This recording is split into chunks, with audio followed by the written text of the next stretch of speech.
Alright, we are back for some testing, and we've got a heck of a damn list of shit for me to read today.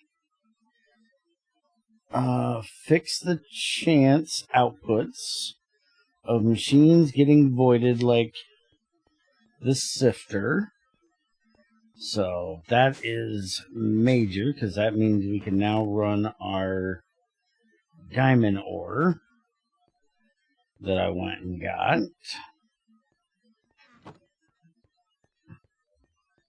Which it should be ready to run now. Just gotta hook power up to it. Hello. There we go. It got power. Alright. So I'm actually going to, for testing purposes, disconnect the fucking pipe.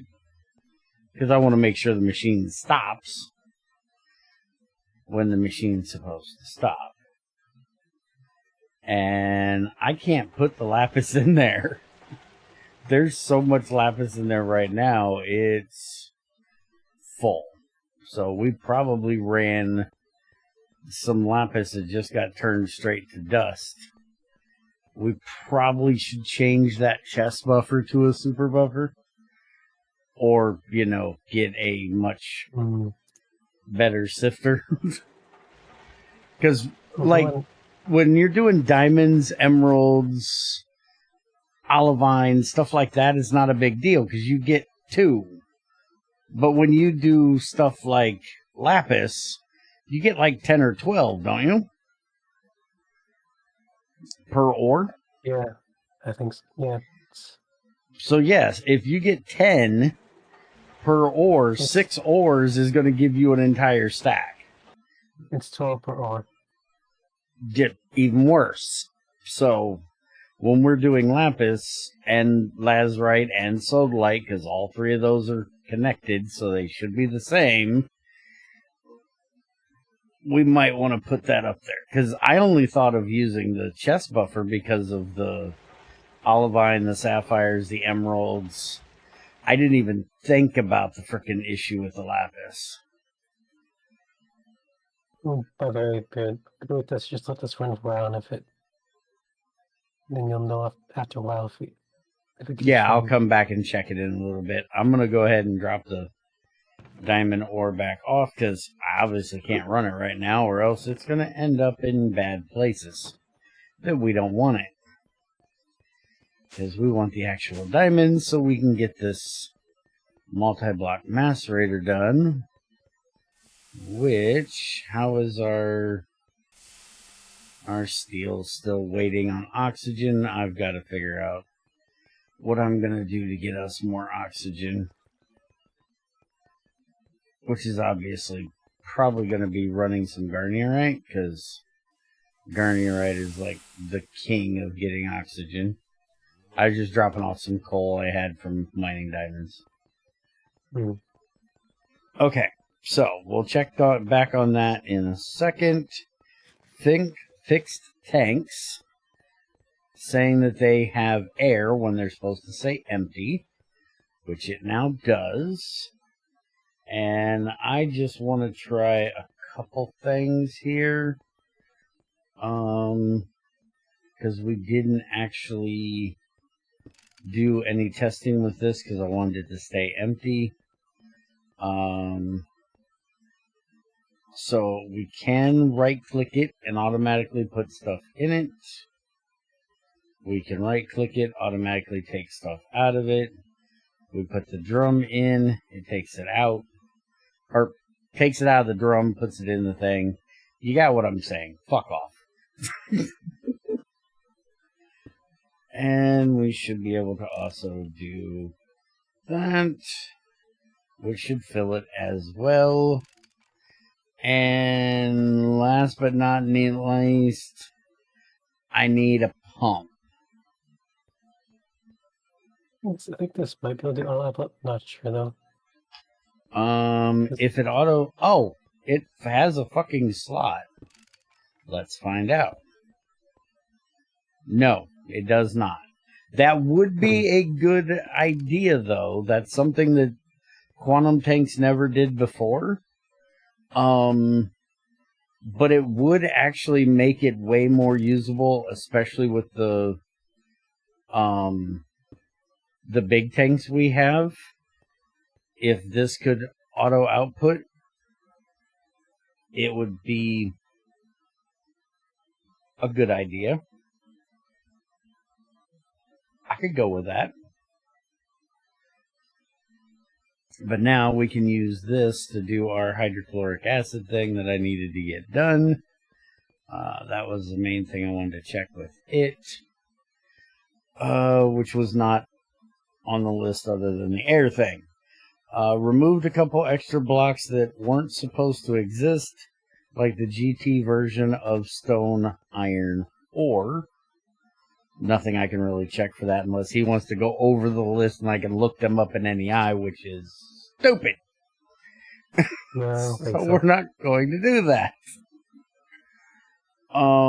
Fixed issue with log spam. Somebody needs an E when GT6 Origin is enabled. That is something I haven't gotten to testing yet. The closer we get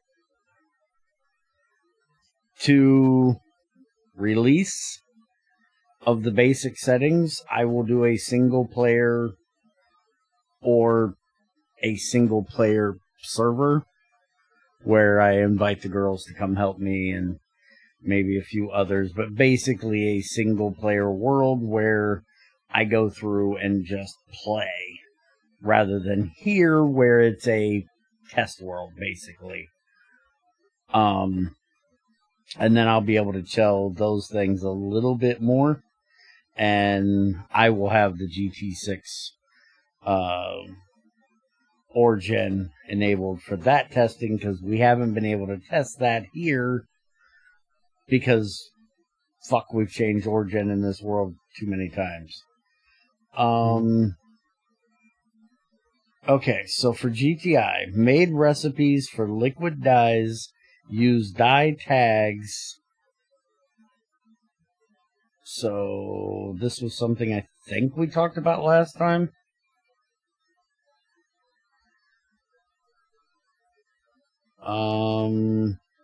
I don't see the tag on there if they do, but it says it does. That's actually interesting. But that looks like the wrong recipe. 1 string for 2 carpet, is that right?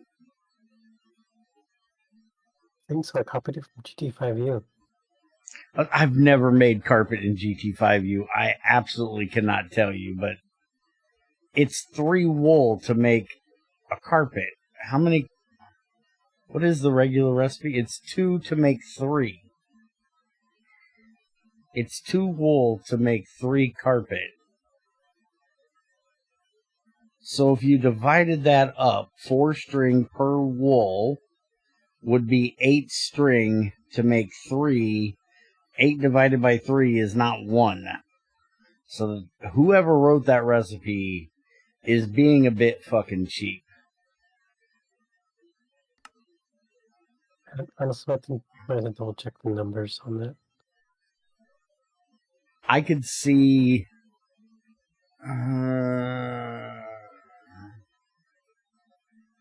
trying to think of what would make sense. 2 goes into 3, so I could see giving a better ratio and having 2 the equivalent of 2, which would be 8 string, turn into 2. And that would give you an extra carpet.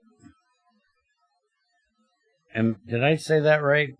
2 turns into 3, so I would have 4 string turn into 4. That would still be 1 to 1 instead of 1 to 2. That would make more. I think it would be 2 to 1. You're thinking of, because if 2 makes 3, then And ideally make it so 2 string makes 1, so that end up being 2 makes 4. Right? Oh, hold on. Where did I... Okay. Looking at this, you have 2 wool, makes 3 carpet. Say we're going to make it a better ratio, and we're going to make it 2 wool, makes 4 carpet, right? Mm-hmm. That gives you an extra carpet, means you're basically cutting the 2 wools into half, which would mean that a carpet is a slab, which it isn't, so fuck off, but go with me. 1 wool equals 4 string. So then that would be 8 string to make 4 wool, rather than 1 string to make 2. So it would be 8 string to make 4. You could do 4 string to make 1. Which means 2 string to make 1. 2 string to make 1? Okay. Yeah. Math in my head doesn't work well anymore.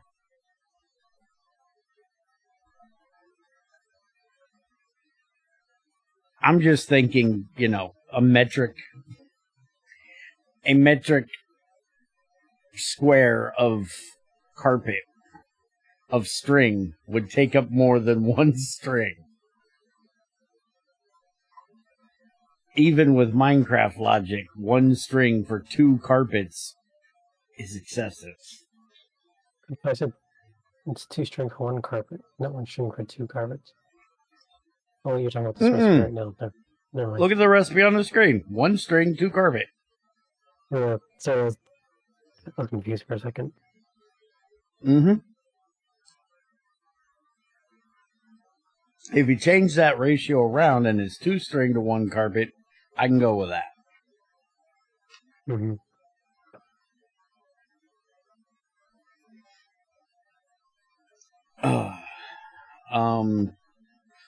Also, it's weird. If that's the recipe, why has it got a tag of 3? Whoever did the tag is fucking wrong. If the string is only 1 and the output is 2, why would they be using a 3 tag? There's no logic behind that. You know what? I might have screwed up that recipe. It might have been 3 to 2 in GT5U, and I forgot to add the 3 or something. Ah, see, now we're getting down to it. Fix your shit. As I say, I know that's the normal GregTech logic, is how many it is the number you put on the tag, unless it's a wall or something like that, then it's, 24 or 10, because reasons. Okay, but anyways, I don't see where the tag is on the die, because wouldn't that mean it would be, oh, it's on the bucket. But that's not the same tag. I mean, click the recipe for, like, blue dye or something. Ah, well, that says GTI blue dye, not Minecraft blue dye. I was saying click to craft it by not to use it. Oh, to craft it. Now I see what you mean. Fucking hell, that was painfully... Can we just buy you a stick that you can come up, smack me in the back of the head, knock my brain to the right setting for when I have these moments? Yes, that looks fucking perfect, because now it switches and tells you can use any blue dye to create it. Fuck off, I'm an idiot. Always looking at the wrong... But this one, why has this got 2? Oh, one's distilled water, one's regular... No, they're both water. Why is... What's the thing here, dude? Why do we have 2 of the exact same recipe? First one was supposed to be distilled water. I screwed it up, seems like. Ah, okay. It's supposed to be this one is going to take less water because it's distilled. This one takes regular. 2 buckets worth to make 216. I'm guessing you got these recipes from GT5U. Yes. Oh, for fuck's sakes. Can we make them make sense? Why are we losing content when we're adding content? If you just want to put 288 to 288, I'm fine with that. If you want to make it 216, which is stupid because that's not... 288 doesn't even make sense. You need to make a whole fucking bucket at a time, or a divisible of a full bucket at a time. Don't fuck people. Because doing this, you're just fucking people. Because you're going to end up having to make a mixer for every color, or you're going to have tanks for every color. We can go look at GT6 and see how he does it for the amount. And also, can you not do the dust because of...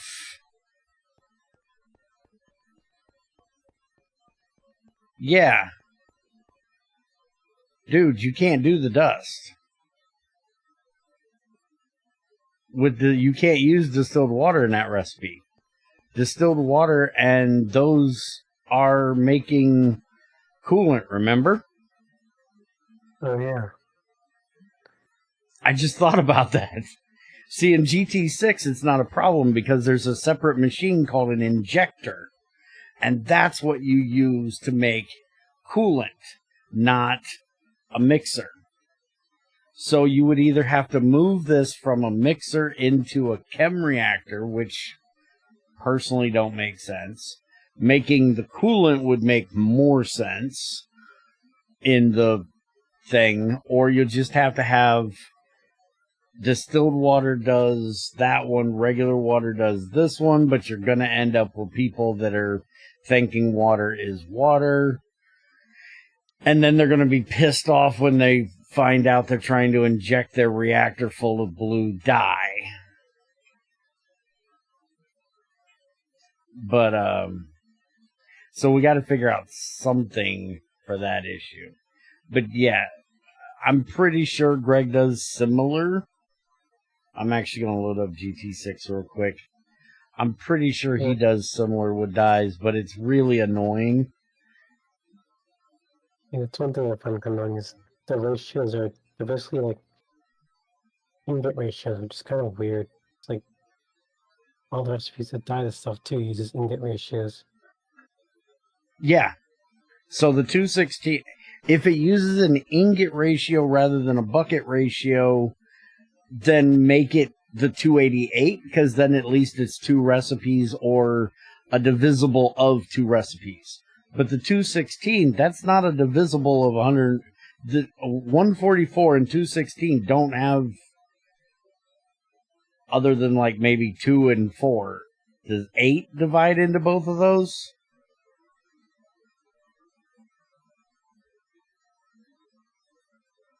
Uh, 216 divided by 8 is 27.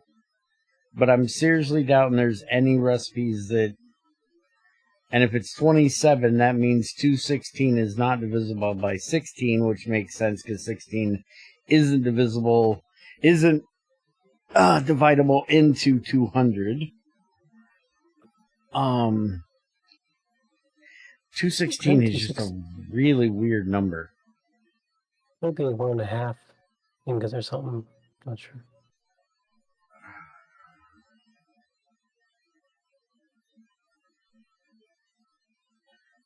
Now I gotta bring the calculator back up because you're making me think.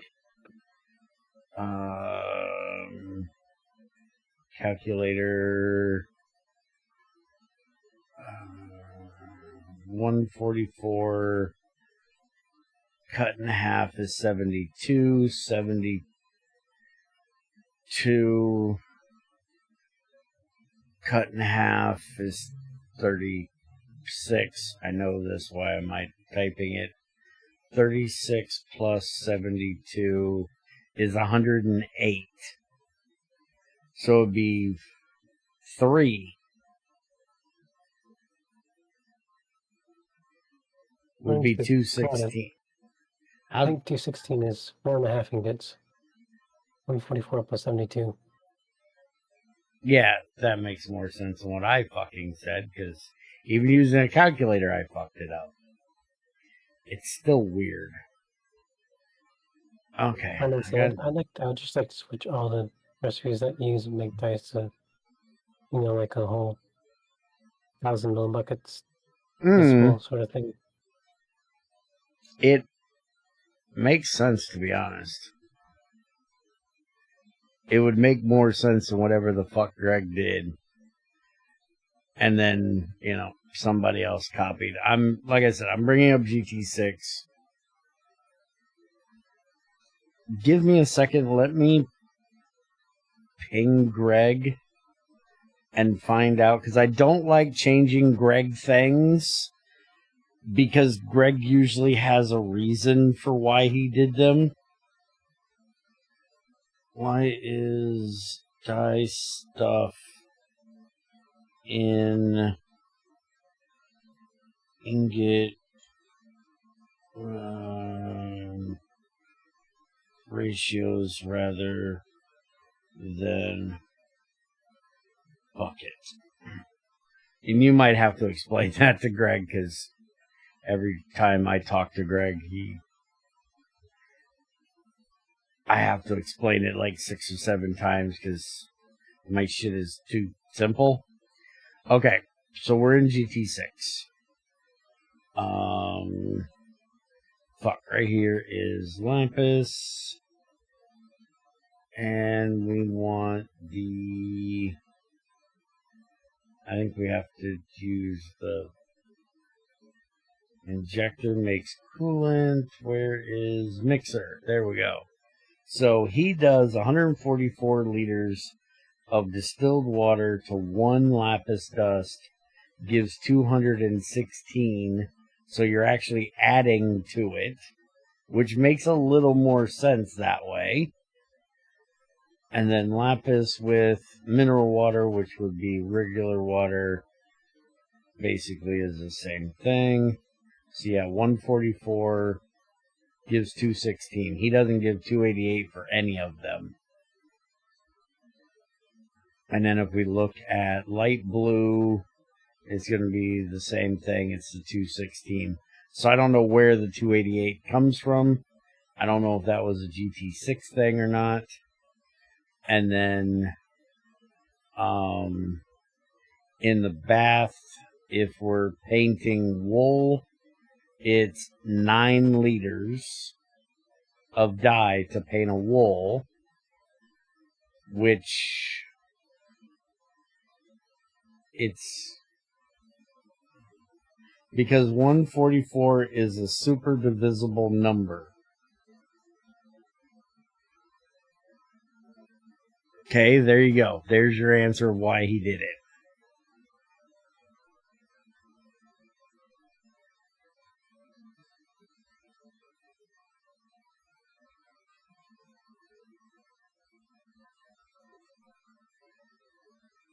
I guess that's kind of true. I'm going to have to think about that.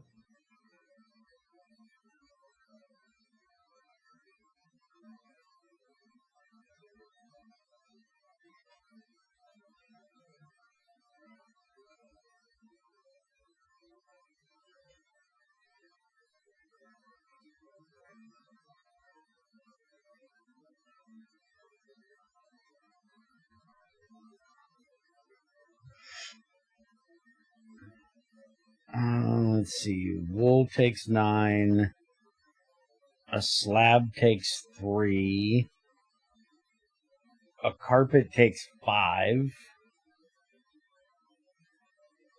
So it takes very little. One dye can do tons of stuff.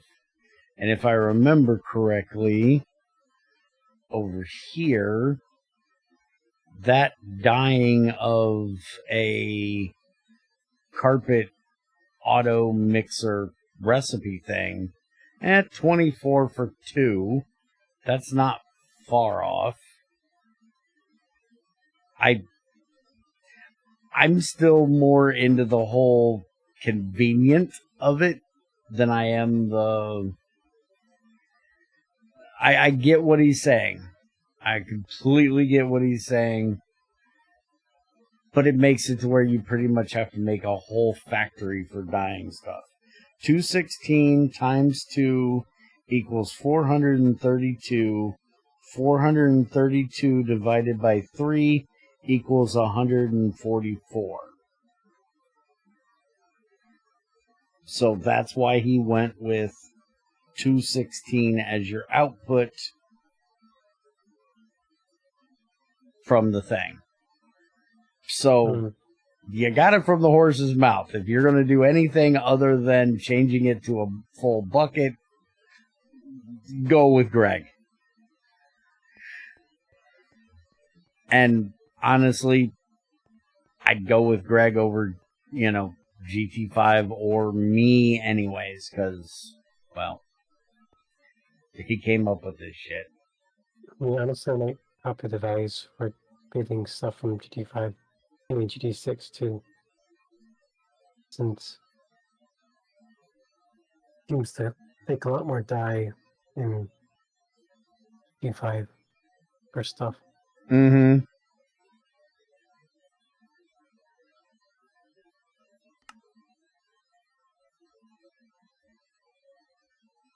$18 for a cable.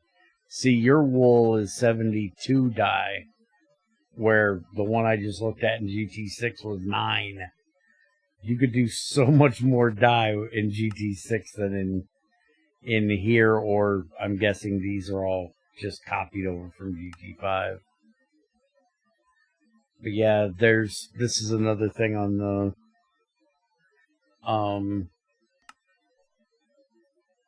to do, or the list, is that you can now dye, just about anything you normally would dye in the bath. 64 ticks.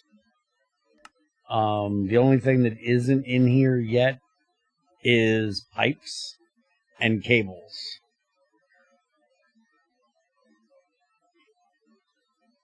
And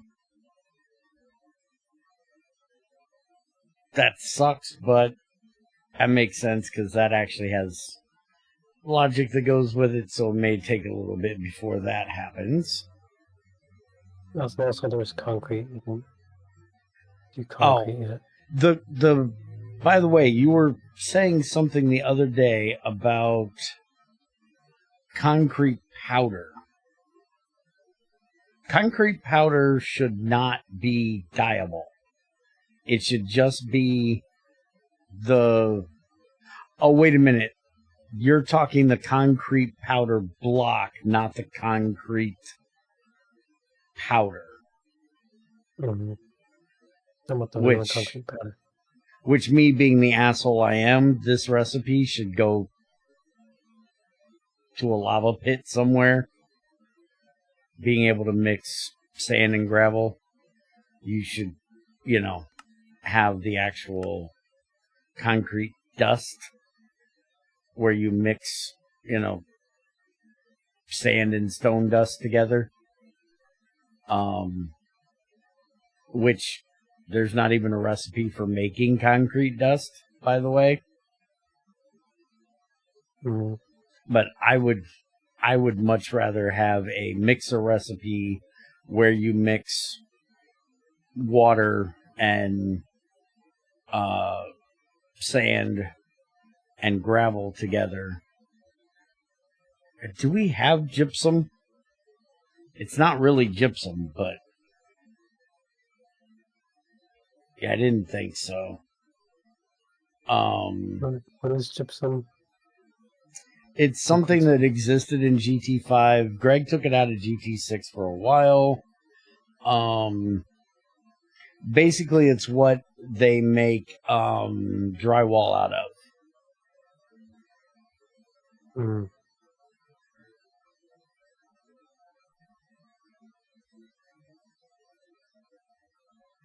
But actual concrete powder...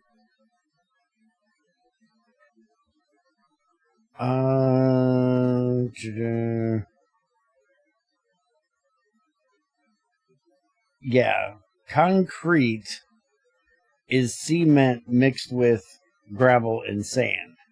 The concrete is the harder part, because the concrete, or the cement takes lime, if I'm remembering correctly.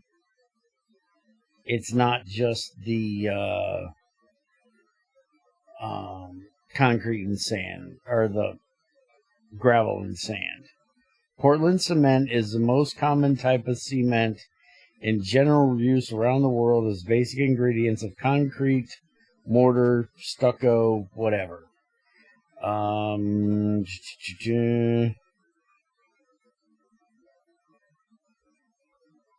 Yeah, it uses hydraulic lime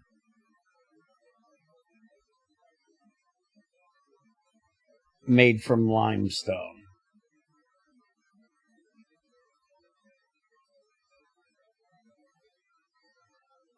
And I really don't think you want to go that in depth to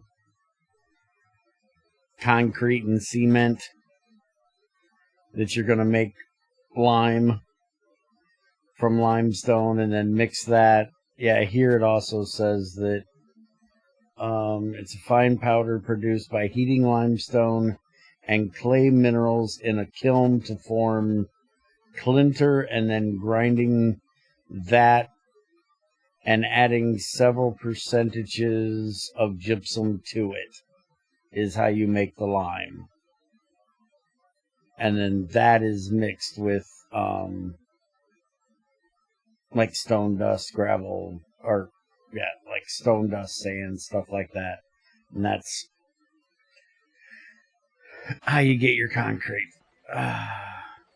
But honestly, I would just do mixing sand, gravel, water, make concrete powder, and then that gets bonded into the fucking block. I wouldn't have the sand and gravel block with a fucking... I hate that. But that's up to you if you want to fuck with that at all. Mm-hmm. I really don't. I really don't care, because I don't build with the shit. But the fact that this has a concrete dust that doesn't have a recipe annoys me. We have liquid concrete, which should be in a solidifier. Liquid concrete is stone dust and clay dust makes your concrete, which is very close to correct. You're missing, you could throw calcite in there if you really wanted to, which is closer. Can you? No, you can't. I was thinking, you have concrete dust. Can you turn concrete into, can you macerate concrete and get concrete dust? And no, you can't. Which you should be able to if, somebody's playing with a mod that adds, concrete to World Gen, and you want to make them all from 16 different colors into just concrete dust that you can remake into your own color. Allow them to throw it in the macerator and turn it into dust. But I would honestly get rid of...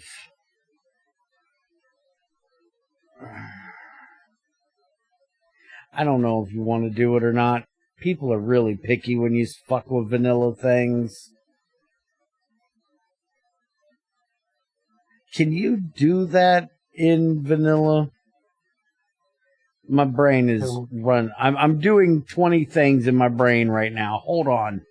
Okay. The vanilla way of making concrete is you make the fucking powder, you put it on the ground, you pour water over it, and it magically turns into fucking concrete. Mm-hmm.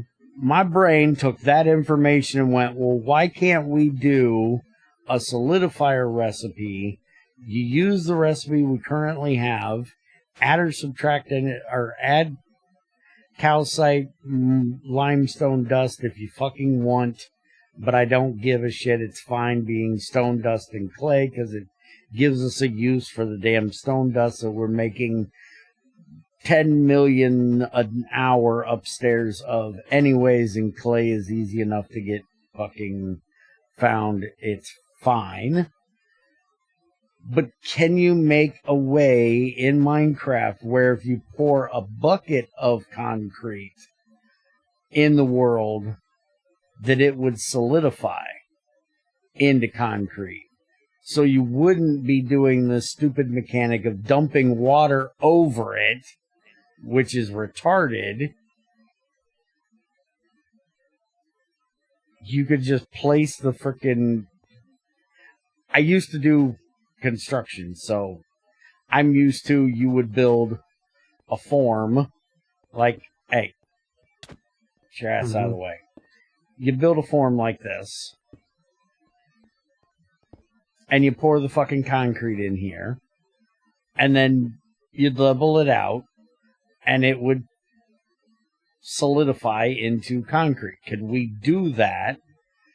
You'd have to have a Buildcraft Waygate, which doesn't exist in here, if you wanted to actually pump it into that form, and that's a whole nother thing that I don't know you want to give a fuck to deal with for fucking concrete.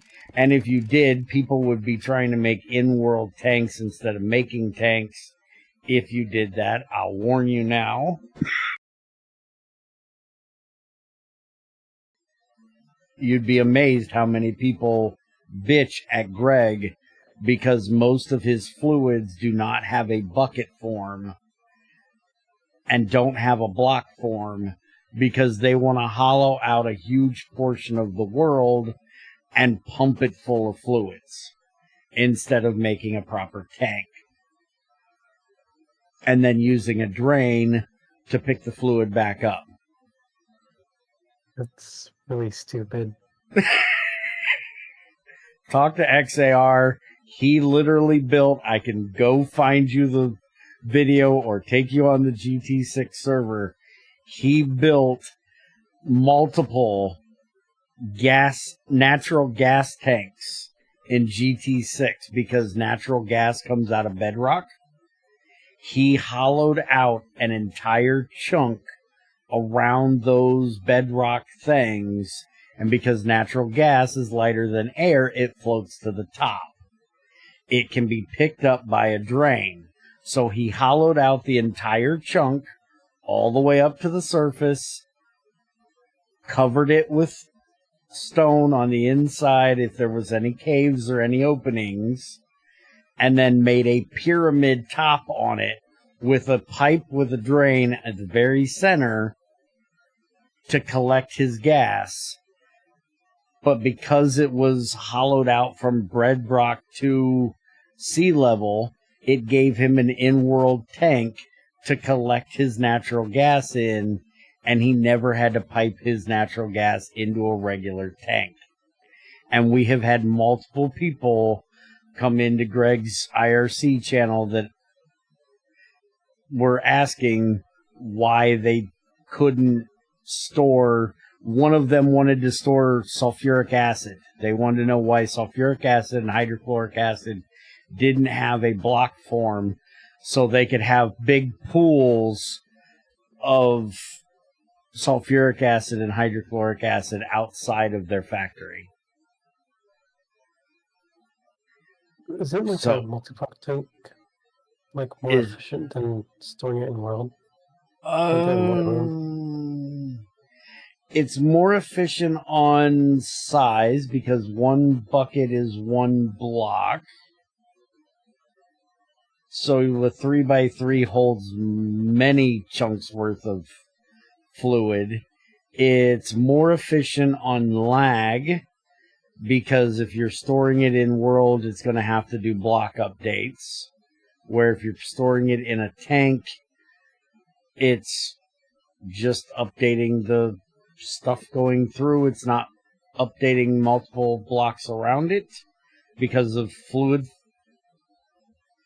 dynamics in Minecraft. So, yeah, in every way possible, it's more efficient. But in one way. Cheapness.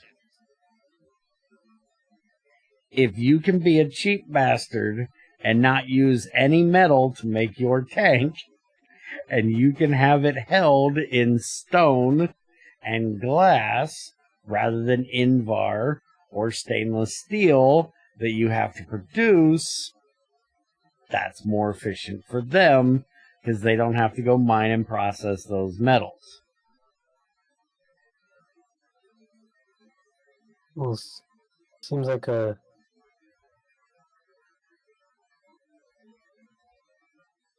small steel tank, which is a 3x3x3, can hold 1,296 buckets. Whereas a 3x3x3 of just blocks can only hold 27. Correct. It's way more efficient that way.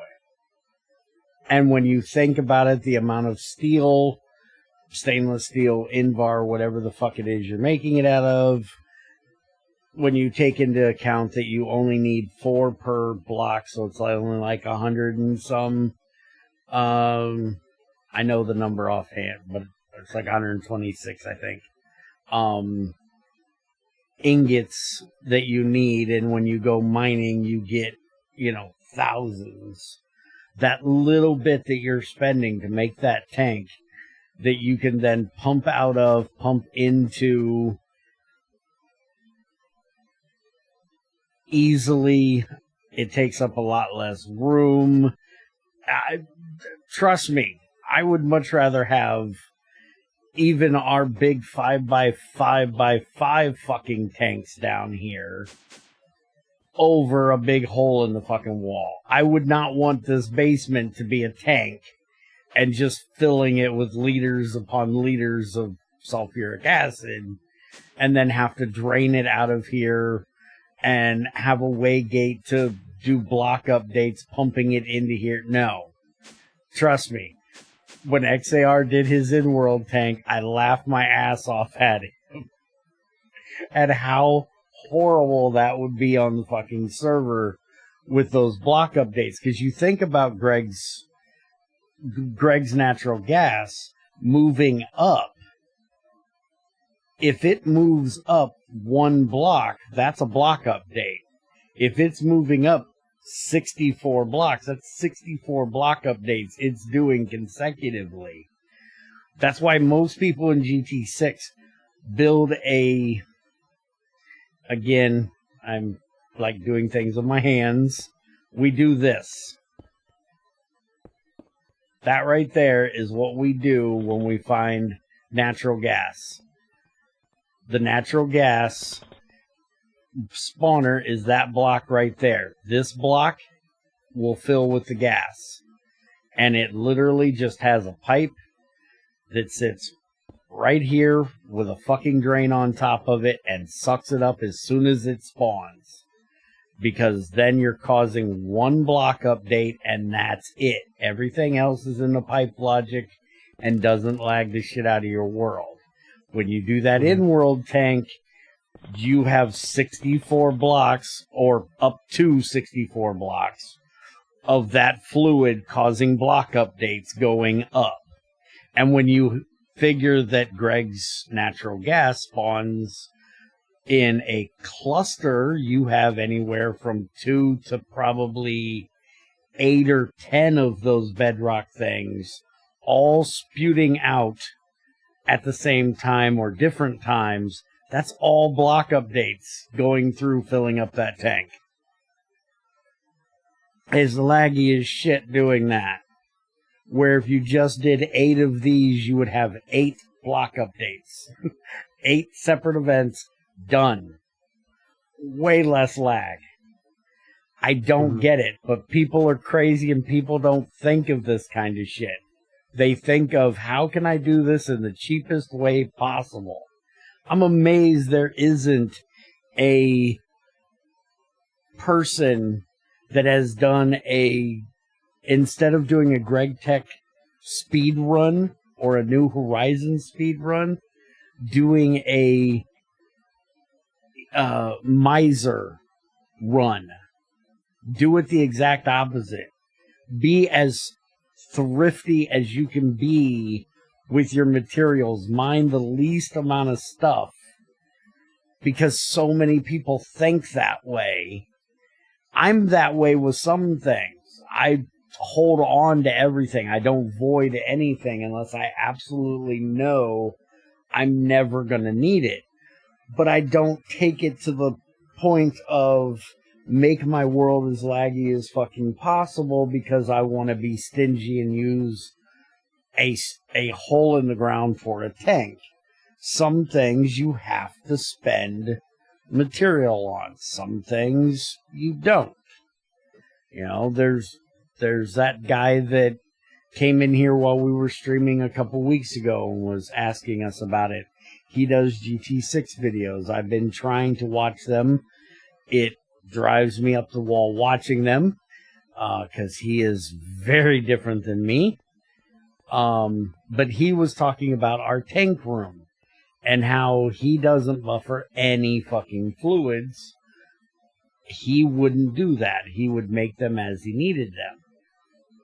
And that's a way you can do it. But I prefer to spend the money, make the tanks, because then typically, if I have them processing all the time, I always have them when I need them. Unlike oxygen, which we have been using excessively and not processing in because I haven't been processing ores lately that give us them. So I need to deal with that. That's why we have that big 5x5 tank downstairs for oxygen, because at times oxygen is what we'll have the most of. We did for the longest time. Now it's turned around and we have more hydrogen than we have of anything else. Are we supposed to be testing, or is this bantering with Bear? It was for the concrete. I wanted to say that maybe that's what do what you're asking, but I don't think not in 118. You have to wait till 119. Okay. The food system in 118 is kind of broken. Do you have any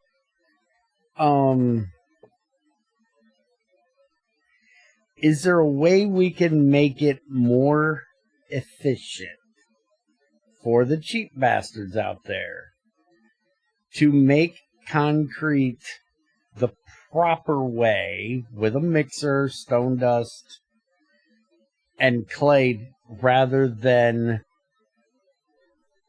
the powder of sand and gravel? I know you probably don't want to get rid of, because some people actually build out of that powder. So I'm sure you wouldn't want to get rid of that powder. I don't know if you would get behind getting rid of the recipe for that powder. I would love it if we could do solidify it into concrete dust, or solidify it into a concrete block in a solidifier. That's what you place in the world. But then if you want the powder, you basically have to make a block of it from concrete dust, so you have to macerate the concrete block,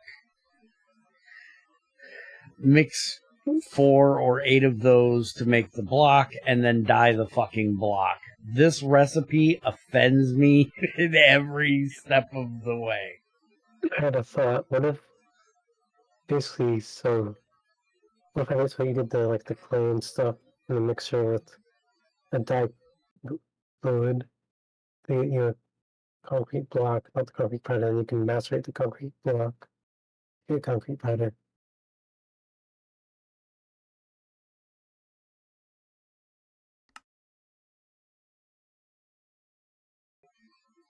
Oh, I'm muted for a second. So you're saying in the mixer, where you have the stone dust, the clay dust, and the water, putting dye in with it, or using water mixed dye or chemical dye instead of the water, and it makes a colored concrete like what GT6 and GT5 does with colored sea foams. Yeah, pretty much. I was thinking of like in place of. Okay, well, then if that's what you're thinking, let me go back to GT6 for a second, and let's just use sea foam as the thing here, because we don't have IC2 in this version, so not having sea foam isn't a major issue. I know people love their sea foam cans. You could still do that type of thing with the concrete, and it wouldn't have to be construction foam. With hold on, back to GTI for a minute, because Bear's got to talk. All that seafoam shit is this, and a spray can. And you literally just right-click the spray can on the frame, and it turns it into a block of seafoam. And then if you use iron frames, it's reinforced seafoam. That's how IC2 did it. And you can do the same thing in GT6. So if you wanted to, putting seafoam in a spray can, or putting concrete in a spray can, annoys me, but I get the convenience of it. It would give you a way of trying to solidify it without it being a liquid to a solid, because it would just be a block transforming into a different block, code-wise. Because you would transform the block from the frame to the coated frame, and then it would, over time, transform into the solid concrete. So that's another idea you could go with.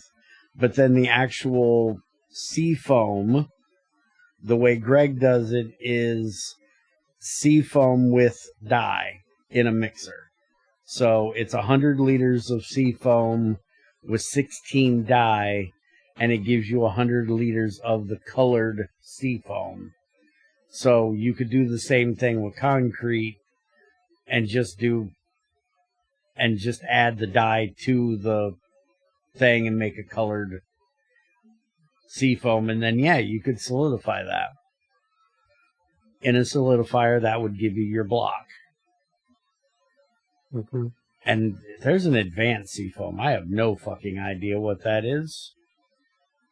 Oh, that's adding palladium into it to give you an advanced one. Oh, that is only breakable by the owner once dry. Huh. Believe it or not, I've never seen this before. That's how much I give a shit about seafoam. Is that I didn't know there was a player-only breakable seafoam. I know why people like the shit, because it's really quick and easy to build with, and it doesn't take up durability of a tool if you fuck up.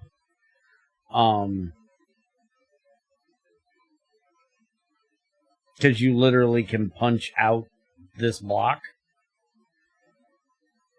If it's a scaffold from IC2, you can literally punch it in half a second.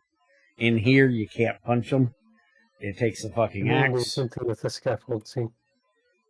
Yeah, same thing with that scaffold. You can just punch it. For some reason, these wood frames, you didn't make it that way. We can't punch these. We have to have a chainsaw. Which I'm fine with. I'm not arguing it, but that's the reason you can punch out a seafoam block if you fuck it up. And also, you're not actually using the seafoam because you build from the frames. You know, if you're building this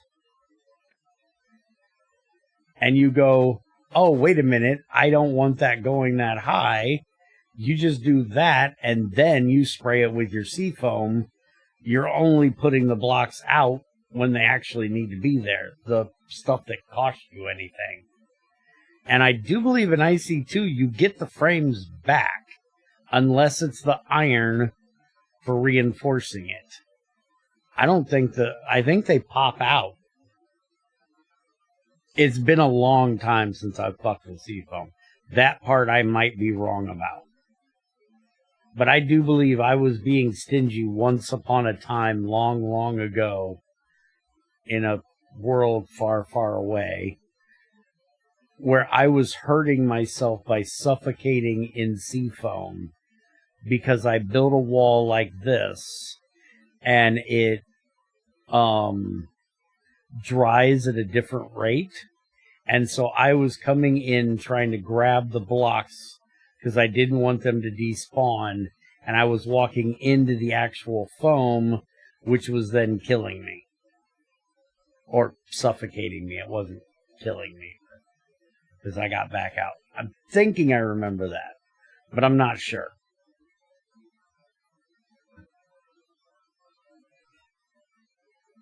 And then you also, in GT6 and GT5, have hardener spray, which I don't think you have, do you? Because you don't have seafoam, so you wouldn't need it. Hardener spray is just sand in a spray can. That way you can spray it on the seafoam and make it solidify faster. It uses sand to instantly dry your seafoam. So if you wanted to stick with the GT5 thing, if you went with what we're talking about, you might want to add that as well as a way to instantly form your concrete.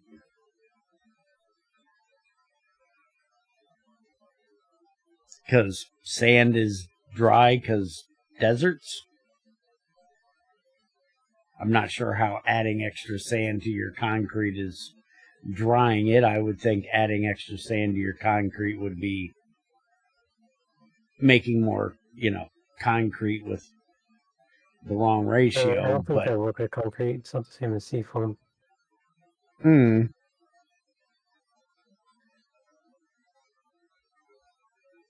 All right.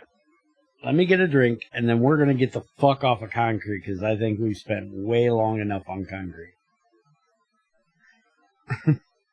I get talking about one thing, and I go on a ramble forever. Let's see. Made recipe for liquid dye. Added recipes for... What the fuck is GRREN? I'm guessing that's supposed to be green. And brown dye by mixing dyes, though only via the items right now. Somebody's being cheap and didn't add the mixer recipes for the fluid. How are you doing brown? Are you mixing all the fucking colors? Three primary colors. Ah, the three primary colors gives you brown dye. Okay. And it keeps you from having to go fucking get cocoa beans. I can get behind that. And then green dye is just mixing the fucking blue and yellow to make green, because fuck you in Desert Quest 2024. Was that 2024 we did that? Fucking Desert Quest sucked. Though, granted, in 118 and any version above 118, I think it's even in 117. Fuck, it might even be in 1710. There's that biome compass. So, oh, wait a minute. We have it in here. You found it, or no, you used the thing for that. Never mind. You used the seed thing to figure it out. But yeah, most packs have a biome compass where you can just type in fucking desert and go straight to it. I even seen somebody playing the other day where they had a structure compass. It was basically the same thing as the biome compass, but instead of typing in the biome, you typed in Nether Fortress or the Pigman Bastion or Stronghold, and it literally pointed you straight to the closest one and gave you its coordinates, which is cheating as fuck to me. And it sounds pretty cheaty, especially because for strongholds, like, you already have a method of looking them. Why do you need a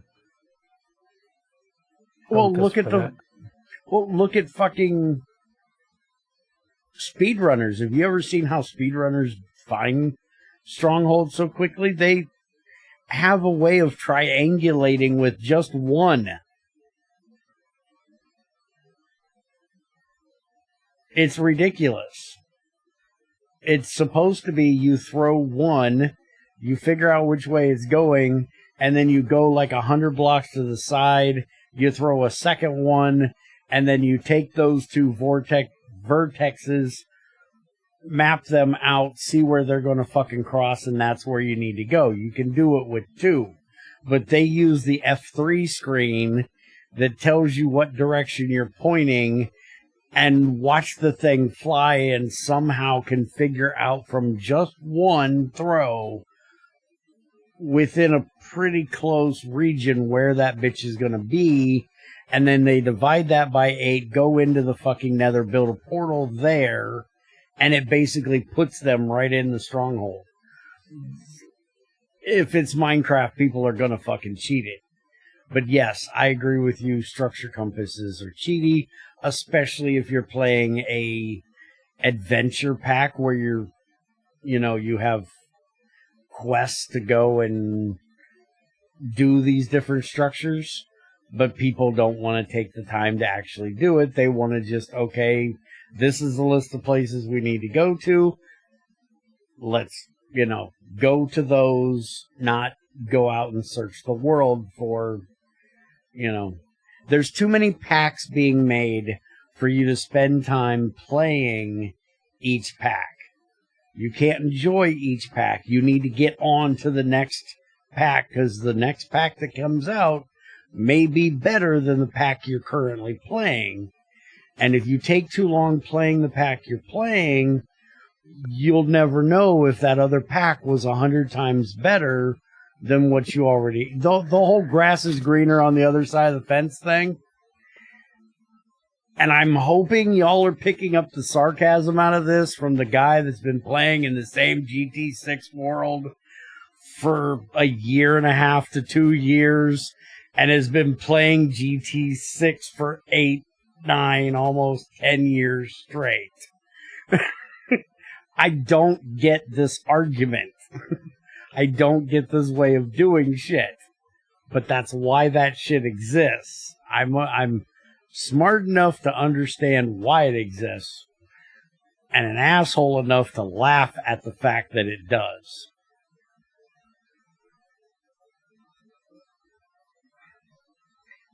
Because you're never going to know that the pack is better or worse if you don't enjoy the pack you're there. You got to stop to smell the roses. You got to live in the world. You got to enjoy what you're doing. It's about it's about the journey, not the destination. Old people will tell you this. If you live your life, where all you care about is getting to your goal and you don't enjoy the travel, at the end of life, you're just going to have a list of things you did and not be able to remember any fucking bit of any of it because you didn't enjoy yourself. You just finished a list. So fuck off. Enjoy your time there. And don't give yourself brain damage where you can't remember anything no matter how long you do it. That's a whole different rant for a whole different day, specific to just this asshole. I swear I've given myself brain damage. I can't fucking remember nothing.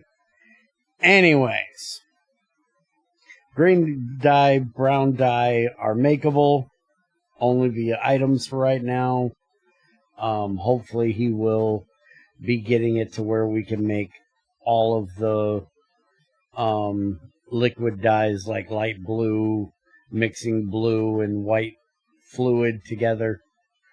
And brown would be harder because it's 3 and Mixer doesn't have 3 slots, so I'm not sure how he'd do that unless he's going to add another slot to the mixer.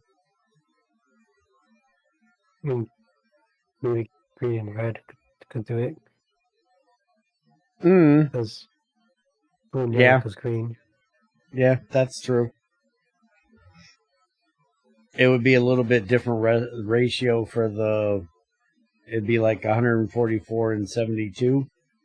That way you had the 1 to 1 to 1 for the 3 primaries. Yeah, that would work. Added recipe to dye a bunch of things in the bath. We've already looked at that. Only 2 things that aren't is concrete powder, which we've already gone over. We're not getting back to concrete again. Fuck you. And pipes, which also cables, because cables should be dyeable as well. They should have the same logic as pipes. Not that it's necessary. Okay, I like this. It doesn't fill the whole fucking machine. It only filled the 1 slot. This is what I'm used to. I approve. And it works. Alright, so now we can let that go. The sifter has been fixed. Again, we need to make a super buffer for the fucking sifter or a faster sifter. The sifter's one of the machines I could see making a multi-block version of. So we can do parallels. Or making the more expensive ones do parallels as single blocks, but I would rather do the batches in multi-block, in a multi-block form. So I could see doing a multi-block sifter if you wanted to add one. Though GT6 doesn't have one, so I can't have you, just copy the one from GT6. But I would have a sifter, if you were going to do a sifter, I would have it a taller thing instead of a wider or longer. I would have it to where it's kind of sifting down through, so it would be more of like a 5x5x7, kind of take like the Macerator and stick it on end or something. A 3x5, 5x5, a 3x3, whatever, because you could logic it out that it's going through different levels. So you could logic it out that the top is, bigger meshes, and then that's where it picks up the exquisites from, and then you got a little finer mesh, and that's where it picks up the flawless from, and then all the way down to the finest of mesh at the bottom, and then anything that goes through that's the fucking dust, and it keeps out the chip. So I would do it in a column type of thing if you're going to do it. Let's see. Added recipe made neodymium polarizer recipes MV. That was something we talked about last time. That is like the only reason why you need to make a better polarizer other than speed is for neodymium. And so yes, it is 64. So it is MV now. So we'll have to make one of those whenever we do any more neodymium things, which I'm just going and checking to make sure he did like all the things. I'm guessing it's a single code thing that does it for all of them. So it's going to do it automatically. Now, question. Can we make, there's a neodymium shovel head. Can you polarize a neodymium shovel head and it auto pick up like the drills do? Or are you not going that annoying? It probably will. Well, you'd have to code it to, because it doesn't right now. I mean, like making the magnetic shovel. Oh, it doesn't right now. I was gonna say it doesn't because you don't have a magnetic version of them, but that would be an interesting thing because neodymium is you can get a lot of it pretty early on, and if I remember correctly,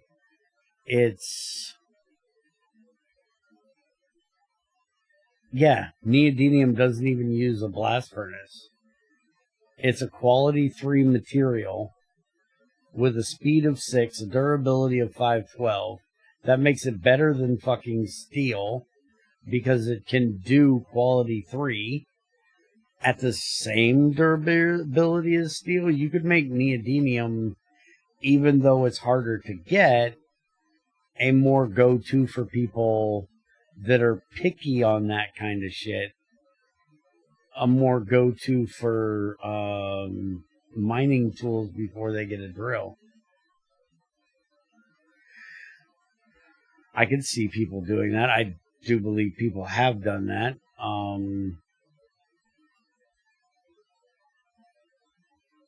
In GT5 or GT6, because you can magnetize them. But if you did the magnetizing hand tool thing, you'd have to do steel too, and iron, and wrought iron, because they should be magnetizable as well. So you should be able to do that. And there's people that really go for that whole auto pickup thing. I can't think of his name right now. I've got one of his minions in my factory in GT6. Hold on, damn it. His name is Ung. It's UN God, but I can't call anybody else God. So I call him Ung. Ung literally uses a construction pickaxe to mine everything in GT6, even though it's slower, just because it picks shit up automatically. Which drives me up the fucking wall, because Greg added a construction pickaxe that takes less durability to mine a player-placed block. That way you're not, like if you're building out of black granite and you fuck up placing a block, you have to use a diamond level pickaxe to pick up that black granite, and it's going to be slow as shit to pick it back up. So we made a construction pickaxe that automatically picks stuff up, puts it in your inventory. It takes, is it 4 times less to mine a player-placed block, I think? Don't quote me on that part. I don't use them, and I forget. And it also uses like a quarter of the durability or some shit like that to mine the block. So if you were doing something like this, which I don't think you need to, you would basically give it Unbreaking 4. So it had a chance to not use durability, because you don't have Greg's meta durability thing. But he used that for everything, which it took the same amount of time or double the amount of time to break the block, but he automatically collected it in his inventory, which is what he preferred. He has a issue with having to go and pick things up on the ground. So the fact that it just put it in his inventory, he could care less how much time it took, even because it wasn't much more than normal. It was just like double the time. And when you're talking about limestone or marble with a steel pickaxe, it's almost instant break anyways. So if it's instant times 2, it's, going to take you a second rather than insta breaking almost. It really didn't matter to him, and it was automatically in his inventory. Now, granted, if you're mining around lava, it's fucking beautiful. because you don't end up losing the shit in the lava. But I don't have a problem with going through, mining everything, and picking up what I'm picking up as I do it, and then going back and picking up the rest. So I would never go for something like that. But there are people that would, so making magnetized tools before they can get a drill might be an incentive for somebody to make a polarizer instead of just wasting their redstone to polarize their iron rods, and give them a way of doing this earlier. I don't really know if you need to, because you should be making a fucking drill. But they'd be able to do it before they even had a electric blast furnace to be able to make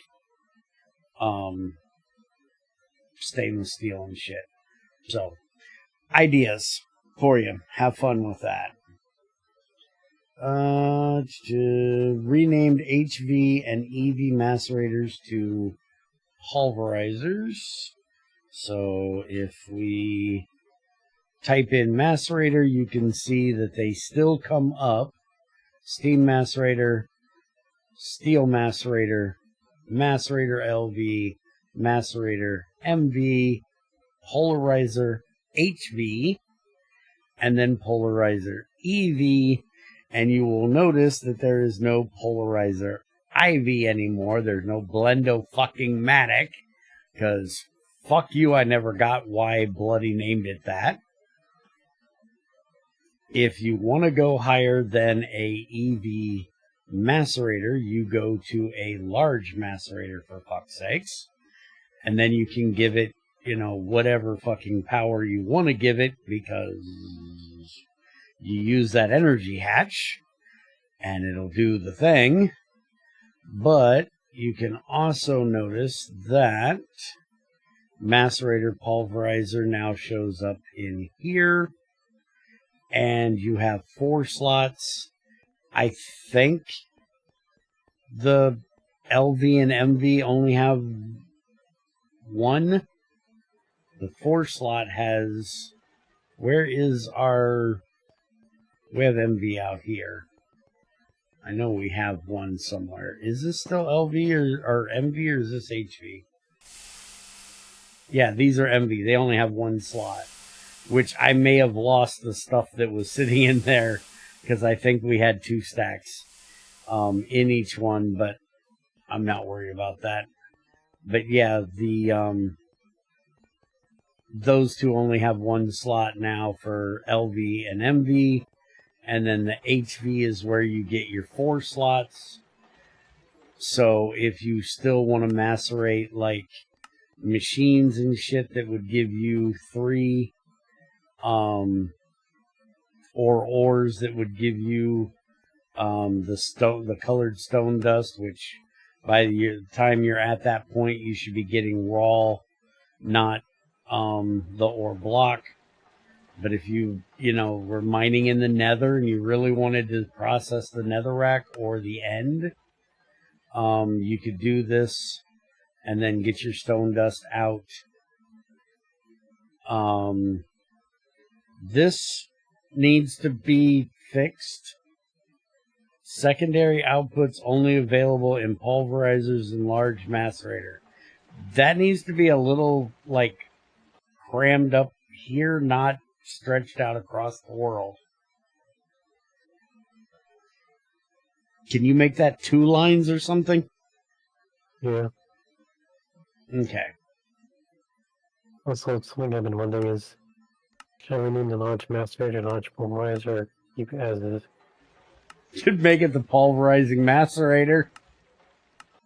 But yeah, it does make more sense that it would be called the large pulverizer instead of macerator. And it's literally the copy of the multi-block crusher, so you're changing the name to get it here anyway. So yes, pulverizer makes more sense because it gives you a byproduct. And then, you wouldn't have to say or the large, because pulverizer gives secondary, macerator doesn't. So HP or higher, you get your shit. But technically, if you're running a multi-block pulverizer at LV, because you're an idiot, you should not get the byproduct. You're going to get the byproduct because you're not going to rewrite that code for that multi-block just to fuck people over. But I would make it to where it can't take LV or MV at all. It has to be HV or higher. Mm-hmm. And then that totally fixes that issue. And then just put in the tooltip for the damn thing. You know, minimum power required 512. And then that, you know, fixes that whole need for that type of thing. Yeah, remove the IV macerator is the next thing. And then made oil recipes use crude oil fluid tag. That was something that actually came up in the GTI Discord. Somebody wanted compatibility with other mods' oils. And so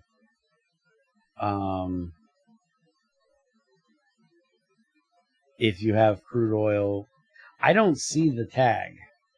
It says recipe ID, but I don't see the tag for oil having it. It doesn't show up there. Okay. You can see it then. But It oil really from... show up. Hmm? It would really show up like we saw it in a recipe that had the different fluids cycling, but we don't have any other amounts of oil, so you can't really see it in here. Okay. But any other mod that adds oil will be the same as this oil, not light oil or heavy oil. It will just be the regular basic oil is how it would show up. And then that would make it to where you could run it in the distillation tower from GTI if you wanted to use their oil. Or you could use, if you're using, like one of them they were talking about was immersive petroleum. If you wanted to, you'd be able to use this to mine our oil, and then that should be able to work inside of the immersive petroleum distillation tower if you like their distillation tower better, which when we go to hard settings, if you'd like, we can add immersive petroleum to that to do a little testing with it on the side. Because we're going to add a few other mods when we do that, like IC2 Classic, which we're going to have a whole fight on our hands when it gets to the refinery and that thing. I hate the refinery in IC2 Classic. I think I have a couple mods I'm going to want to add. Okay.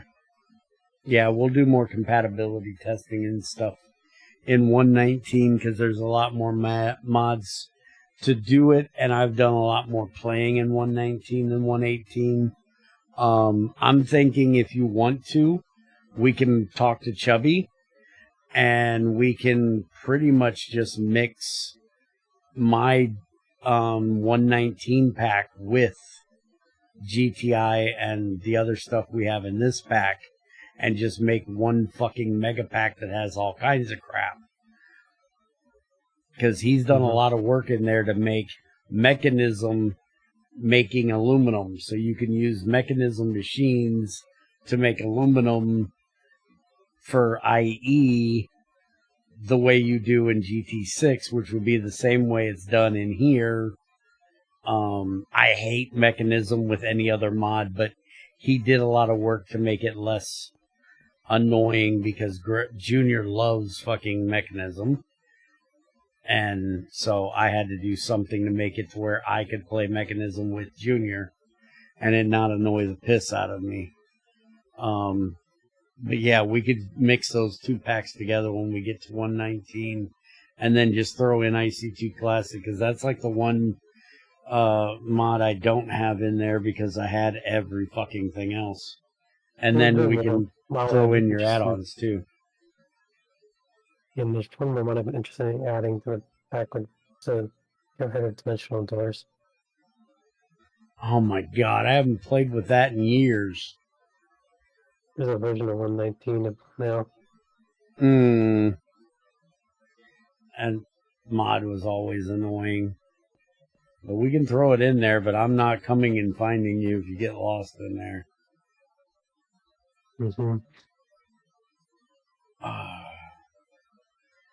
Alright, so talked about the oil thing.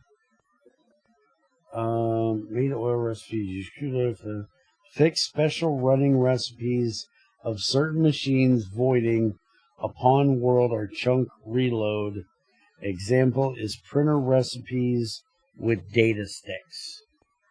I didn't know that was a thing, so it's a good thing he got that fixed. Alright, so we've gotten through the list of things. So, did you want to play earlier because you needed to leave earlier? Or did you want it so we had more time? I just want some more time to actually do things instead of, because, you know, that took us an hour and a half basically to go through the Gene's log. Yep, I completely understand that. Alright, so now the testing is over, we can actually try to get some shit done, which, number one, is Bear's going to look at oxygen, because what I want to get done is making the PVC, but we need oxygen to do so. So how am I going to get us fuck tons of oxygen? We already have a cryodistillation tower running that is making us 50 every 64 ticks. I could make it go faster using more power, but I'd rather not. I could go mine some powlite, some limonite, wolfenite, which would give us hydrogen and oxygen. If we did just the wolfenite, it would just give us oxygen, moly, and lead. How are we doing on moly and lead? I think I'm going to go for Garnierite, though, to be honest. Moly, we got 515. That's not the greatest amount. I could go get some of that.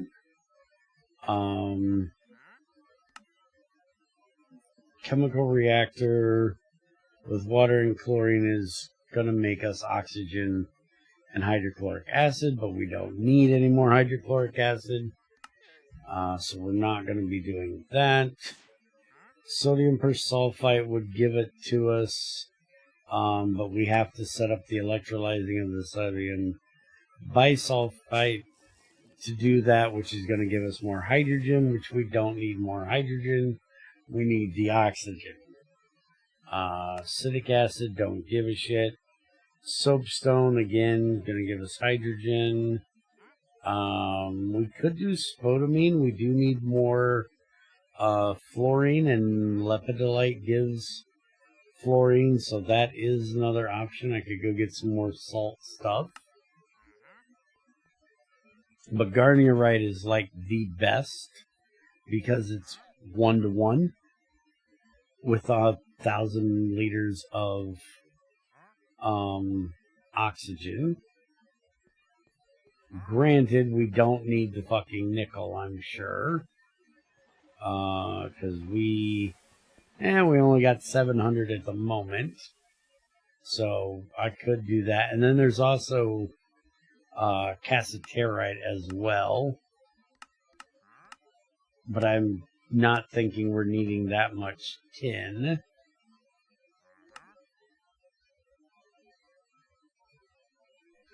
Massacot dust? I don't even know what the hell that shit is. Oh, that's lead.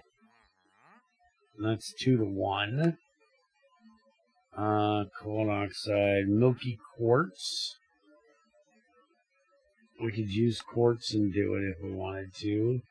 Magnesite we could do to get more carbon and magnesium, though we don't need the fucking magnesium.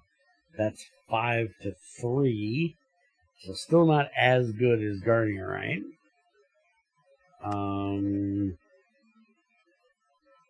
I could go get us a magnetite vein, which would give us more iron. That's 7 to 4. That's not horrible, and iron is always useful. Though we do have 10,000 iron at the moment, but iron is always useful. So it's something we could do.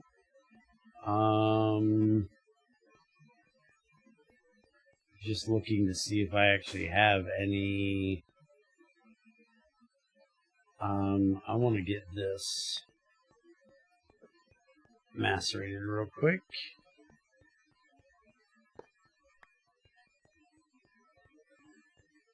It's weird. Hmm. Well, that's right. Jim isn't going on the Sifter.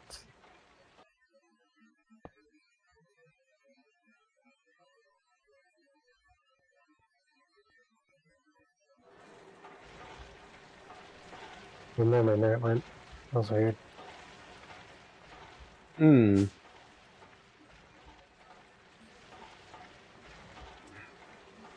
I know it's still in the end. Where's...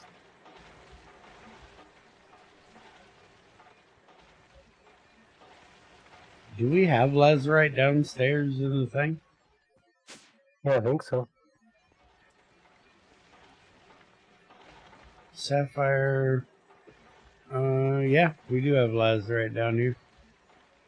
We don't have sodalite down here. We'll have to add that whenever we do sodalite, but it's down there. It should go through eventually. Stibnite, salt, native nickel, cobalt, scheelite. I want to run that next.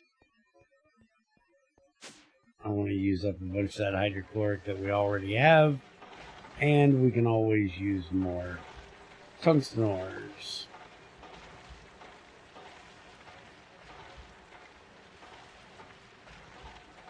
You can't turn. You can turn. Never mind. I had on the wrong one again.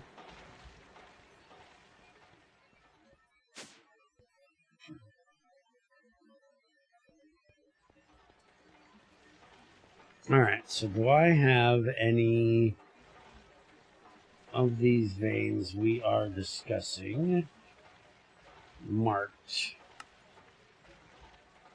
somewhat nearby? Rutile, garnierite, but it's done. Quartz, Chaco, lapis, sulfur. There is a tin vein marked right there that I just deleted because I'm an idiot. Hopefully it's the same as this tin vein. Tetra, gold, diamond, sapphire. There's limonite, but again, that's going to give us hydrogen that we don't need right now. There's a magnetite right there. Let's see if I can grab that one real quick. Do I have my... there's my battery. I need to clean out this bag real quick. Got way too much crap in my bag, including more of those stupid flags. Holy crap, we gotta get a camera on here to clean up some crap. We are massing crap again.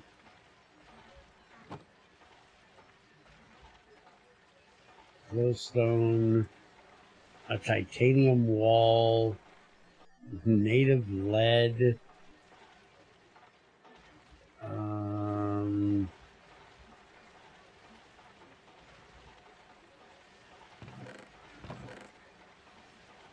None of that needs to be in this bag, which technically I need to change bags, so I don't know why I'm going through this bag right now. I think I know what's the problem with the Sifter upstairs. I bet there's Lazarite dust stuck in it, in the pipe.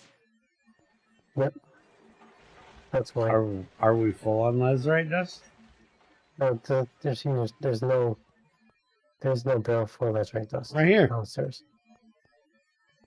Yeah, there's that time. The problem Sifter's not connected to that, I don't think. It should be because all the Oh! I think you're right. The chips go into the macerator and they have to go through the system. This doesn't go that way. So yeah, we kind of need to... You want to grab some tape? Lapis should have the same problem. You want to grab some tape and grab the lapis and the lazarite, or no, because then that would break that. We'll just put 2 of them down there and then we'll connect them together in some way. For right now, we'll just add can you make another barrel? I'm short a barrel.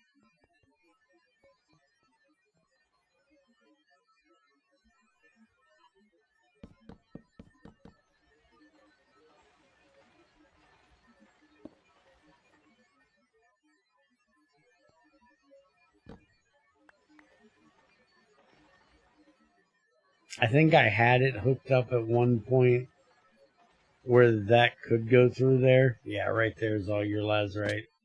It just showed up. But it made issues if I did so. So I had to disconnect it. And we don't have extenders in here. I could technically use a machine frame with a conveyor module on it to make a one-way. That could work. But for right now, we'll just do it this way and put barrels down there for the... Another option would be use an item filter to connect the system directly and just filter only lazarite dust up. We could use a filter as well and have it just filter the lapis and the lazarite dust to go that way. Maybe we'll do that when we redo the rest of that up there once we get the other multi-blocks done. For right now, it doesn't really matter if it's stored in 2 different fucking places. As long as we have it and we know it's there. All that really fucking matters. And I might even be able to connect these. I don't know.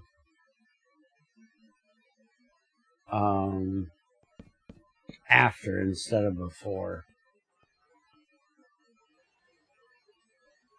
Alright, the pipe is here for the lapis dust when you get the barrel made for it. Don't really have one for lapis dust. No, we don't have one down here for lapis dust. Though we don't technically need one right now. It's right here. Right where? I'm looking right up at it.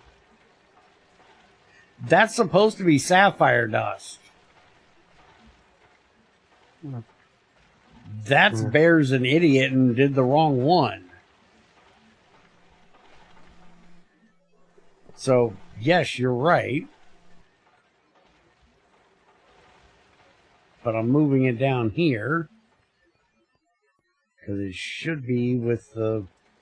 That's supposed to be sapphire. So we still need a barrel there.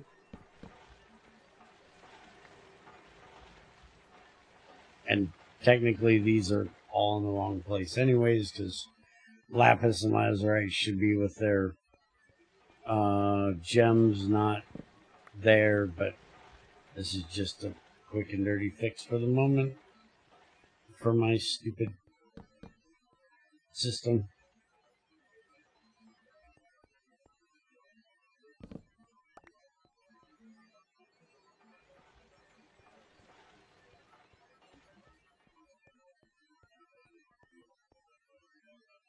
Okay, what am I carrying this around for? Let's go get rid of this.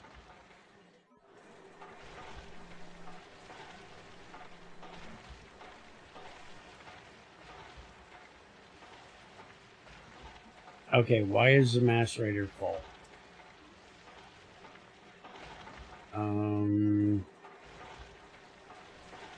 Why is that stone dust trying to go?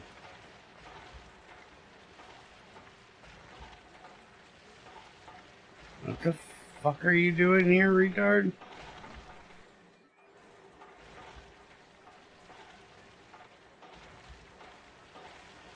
Oh, that's any dust. And then that should be coming into here, which should be coming into over here. Why is it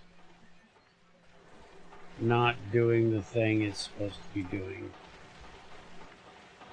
Hold on.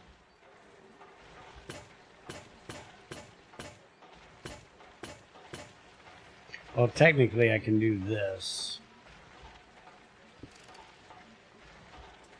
Tiny, tiny, tiny, tiny. So it's tinies that are the issue. Gotcha. Why are we full of tinies? This should connect to the thing.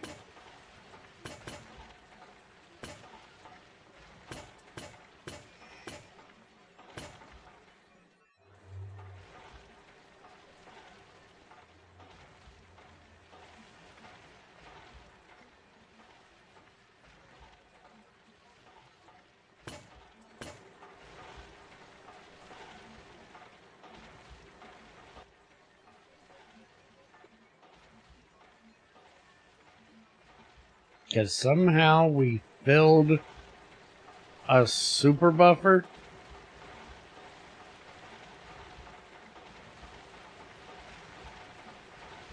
How in the fuck did we fill a super buffer?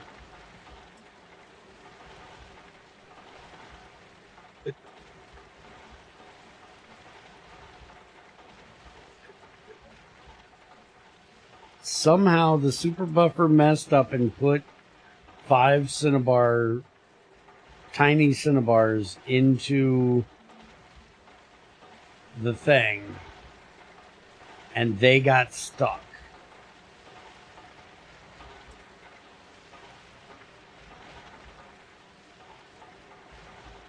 In the packager, so the packager hasn't been running this whole fucking time. So it's backed up with fucking everything. I'm not sure how the hell that happened. That's not supposed to be able to happen.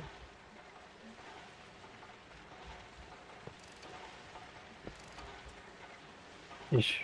Could have been that random pipe issue that we had before. Let's see this pipe. So end pipe right here. And, That's output. Oh, you mean this pipe was inputting to there because when it wasn't connected. Got ya. Yep, that's probably what it was. Took my brain a second, but I got there.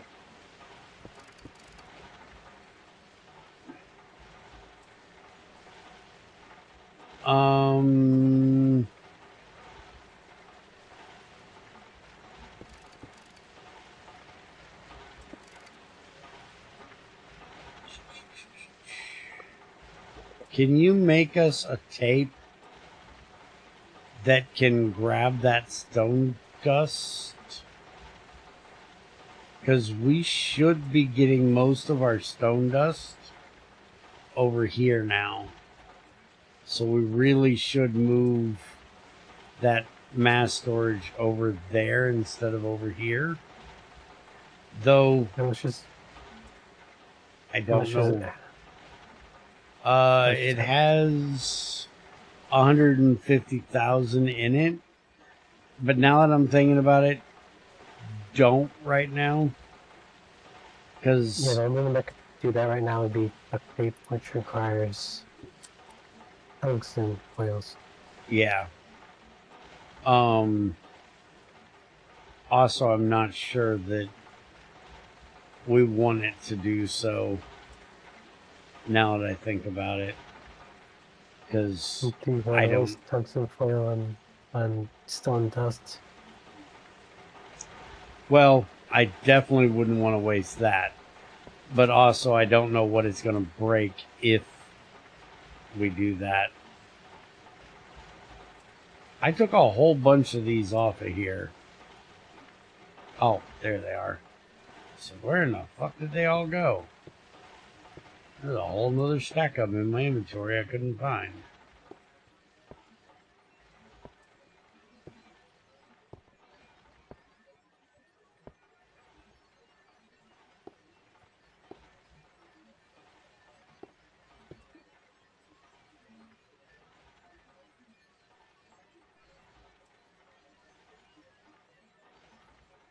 Oh, I can't put stuff into the output. You meanie.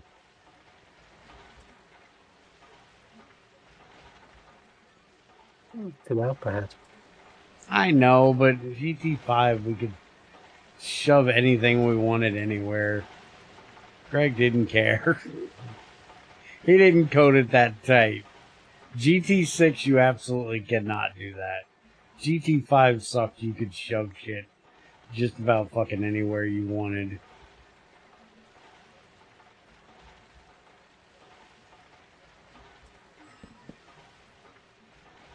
Those hatches were sluts.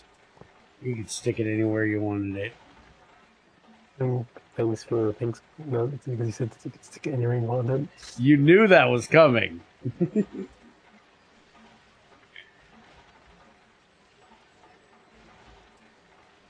Yeah, I remember the first that was up here.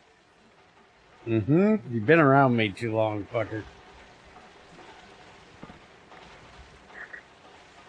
Which, speaking of being around me too long, I heard a story today that, if it's fucking true, it is one of the funniest, nastiest fucking stories I have ever fucking heard. And I'm gonna repeat it just for the fact that it was fucking funny. Dude put sod on his yard. For anybody that's not, knowing what sod is, because most normal people don't have sodded yards. It's where you buy somebody else's fucking grass to put in your yard to redo your grass because you don't want to wait for the fucking grass seed and you want expensive fucking grass. But he resodded his lawn, and when he came outside the next morning, a bunch of the corners of the sod was turned up. And so he went back out and he repacked the sod back down.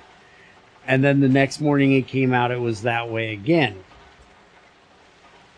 And he was, confused about what was going on. So he went and talked to his neighbor about it. And his neighbor said, it's the skunks in this area.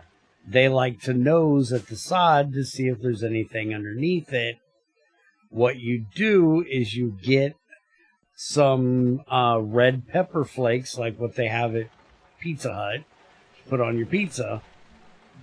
Dating this story really far with that reference probably, but you put the red pepper flakes all around the perimeter, and when they sniff at the perimeter of your yard, they're going to get a nose full of those red pepper flakes that they're not going to like, and they'll fuck off and leave it alone. And so he went out and started red peppering all around the perimeter of his lawn. And then when he got done, he went inside and he had to go to the bathroom, and he went to the bathroom, forgetting that a very important thing to do when you're messing with anything pepper related is wash your hands. And he realized this because his cock was on fire.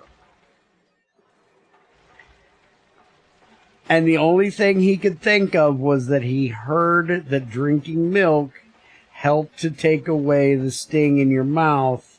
So he went downstairs, grabbed a cup out of the cabinet, filled up a glass full of milk, and proceeded to dangle his bits and tackle in a glass of milk in the kitchen, trying to get the fire off his dick. And it wasn't working. So he's sitting here swirling, basically gyrating in the kitchen with his dick in a glass of milk, trying to swish it around in the milk to get it to work better. just the visual of some guy looking like he's trying to fuck a glass of milk to me is just childishly funny as shit. But also the idea of putting red pepper flakes on your dick in the first place. That is just a painful thought. I went out with my cousins when we were little kids and was messing around in my uncle's garden because we decided we wanted to make food. We wanted to be chefs. So we went out in the garden and started picking crops out of the garden. My aunt should have beat my ass for doing this. And one of the things he had growing out there was jalapeno peppers. And we were ripping because we're little kids, we didn't have knives. So instead of cutting all of the foods up, we were ripping all of the foods up to make our salads. And so I was ripping these jalapeno peppers apart with my bare fingers and getting all of that up in underneath my fingernails and in my cuticles. And the two little ones ran in the house crying because their fingers were burning. And my aunt had to, help them and, asking them what they did, how this happened. And she comes to talk to me and my hands are in my pocket on fire. But I don't want to get in trouble. So I'm lying my ass off, as kids do. She's like, do you need some whatever it was she was doing to help? And I was like, no, I don't know what you're talking about. And she's like, your hands aren't on fire right now because you've been in the garden picking jalapenos. No, I have no idea what you're talking about. She's like, let me see your hands. And I pull my hands out and they're just red. Like if it was a cartoon, my fingers would have came out of my pockets pulsating and red because they hurt so fucking bad. It hurt just pulling them out of my pockets. It was so bad. And she's like, oh my God, get in here now. And, doctored up my fingers so they would stop burning. She's like, why wouldn't you just tell me? I was like, I don't know, because I'm an idiot. I don't want to get in trouble.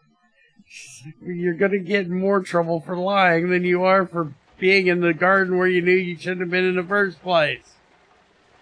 Well, that was something that took me many, many ass whoopings to learn that, it's just better to take your punishment than lie about it. And then, because kids are idiots and lie about the stupidest shit in the stupidest ways. I got my ass beat so many times for doing that kind of stupid shit, thinking I could get away with it, and almost never got away with it And then when I became a teenager and had 3 younger brothers, then I started lying basically for them, owning up to shit I didn't do to keep them out of trouble so they wouldn't get their asses beat. Like, I did it.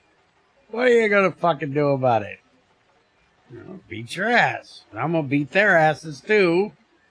Like, no, wait a minute. You're beating my ass. No, I'm beating your ass for lying to me, motherfucker. I'm beating their asses because I know they're the ones that did it and you're lying for them. So all he is getting an ass whooping. Motherfucker. This so didn't work the way I had it planned.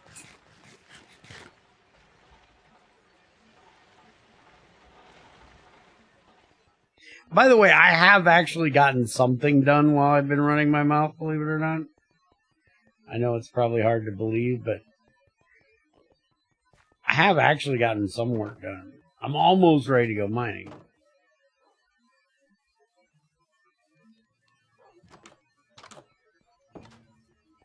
What'd I come over here for? Food. Food. Bear needs food.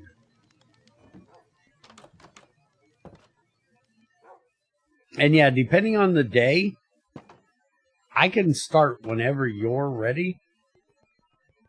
Because my sleep schedule's all over the fucking place. But normally, when it's not all fucked up like it has been for the last 2 months, I'm awake at this time just waiting. So, sitting here with my thumb in my butt. So, we can start whenever you're ready. Mm-hmm. And now that it's cooling down, I should be able to get back to my more normal sleeping schedule.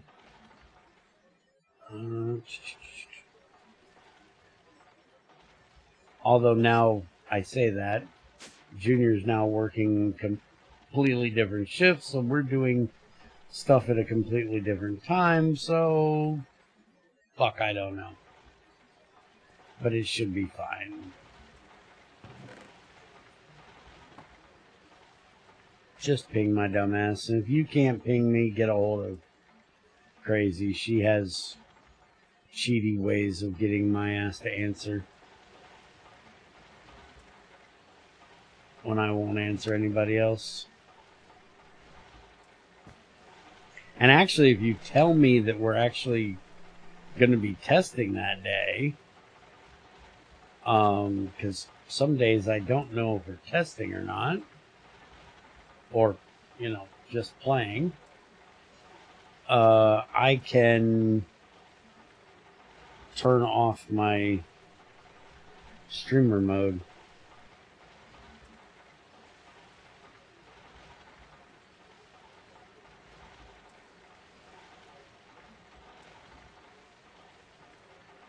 How the hell did I get this thing bigger? I thought we crafted it with something. It's got to pick up. You upgrade them. They're gold, diamond, etc. Oh, why the fuck does it not show up in JEI that I can upgrade this one when I hit R on it? So this is a backpack. So I need to surround this in iron, and then in gold. Backpack after the gold ones, you then find iron, gold, diamond, and the right. Yeah, but normally there's a recipe in NEI that shows you this, and I thought if I... It shows me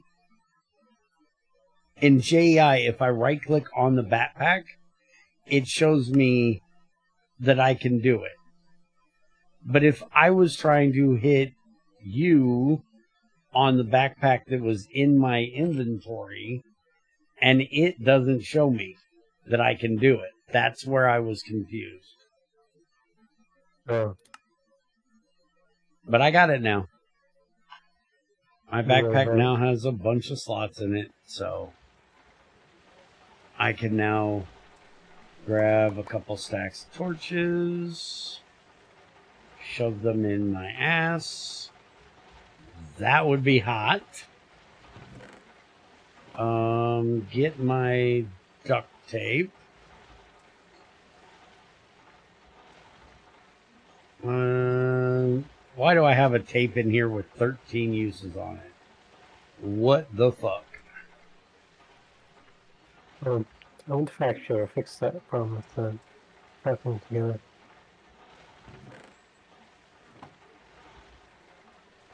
Do I not? Do you have a bucket on you? Thought we had a Yeah. bucket in here.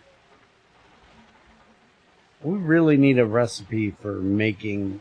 We might have one. Why don't you look before you bitch? Yeah, we don't have one. We need to have an assembler recipe for making the tape. Let me borrow a bucket. Thank you. So we can just pipe the glue. Well, we already have the glue in an assembler. We just need the recipe that we can make it in there. And then we wouldn't have to do this stupid crafting thing.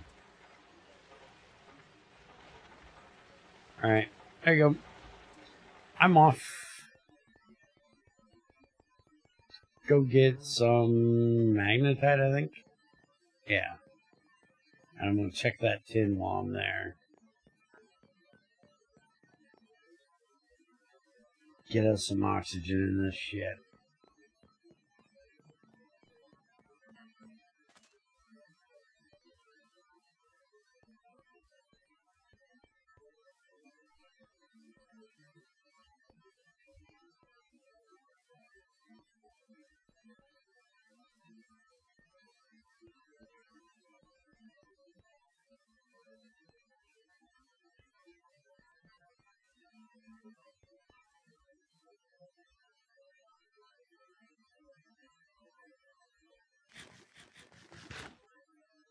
Okay, it's 250 that way.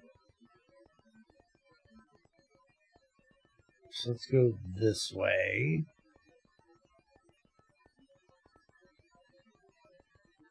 And then we should be able to go around the mountain here.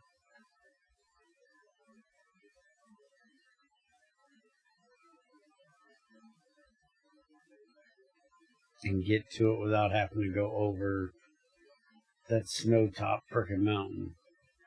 I need to put a road in this way because we come this way a lot.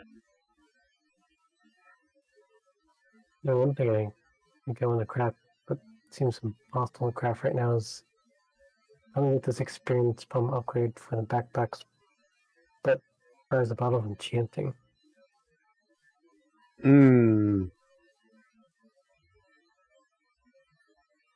I'm not sure I'm supposed to get that.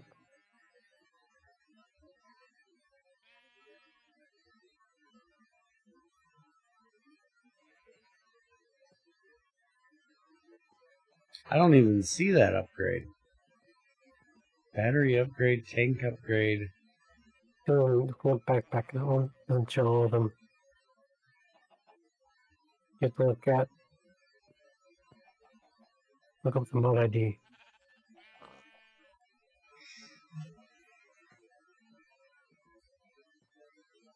Oh, okay. Why the hell does it not show all the things?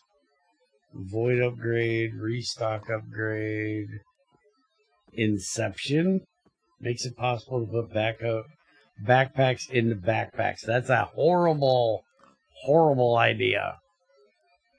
Smelter upgrade, fuck off. Smoking upgrade, blasting upgrade, crafting upgrade. Actually, for these backpacks, Inception seems to be fine because it doesn't store the inventory name of the item.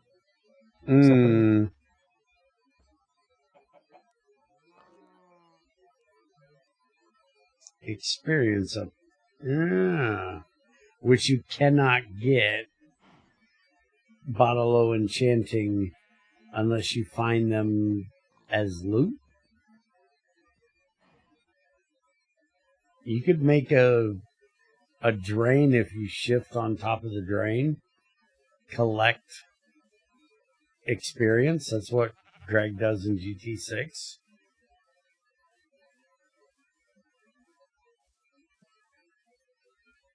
And then you could use a canning machine to can it if you wanted to. Just add a liquid XP.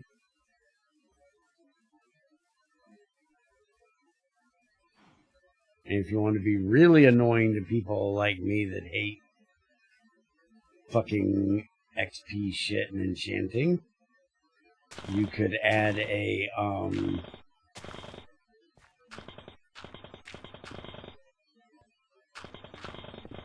tank to like the furnace, like Greg did his damn oven, to where you could pipe the XP out of the fucking furnace. I fucking hate it, by the way. It seems like it annoys me. they're going to be getting shitting bosses playing the soldiers.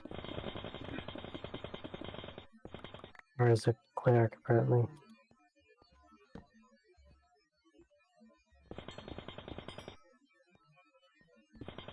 I just hate enchanting. In here, it's more of a necessity to be able to do the fortune thing. In GT6, you use materials to get the enchantments you want. So the only thing I ever enchant is armor. And that's because I kind of have to, because Greg never added fucking armor. Mm-hmm. Which, believe it or not, was the one reason why I originally started playing with Tinker's Construct back in the day. Because I loved the fact that you didn't have to enchant shit. You could just use stuff to, like lapis for luck and quartz for sharpness, shit like that. As much shit as I talk about Tinkers, which is a lot of shit, because I talk a lot of shit about it, that is one thing I like about Tinkers, is not needing a fucking enchanting table. Not having to deal with enchanting. I would prefer it to be, you know, less broken and a little more difficult, and stick your 3x3 hammer bullshit up your ass.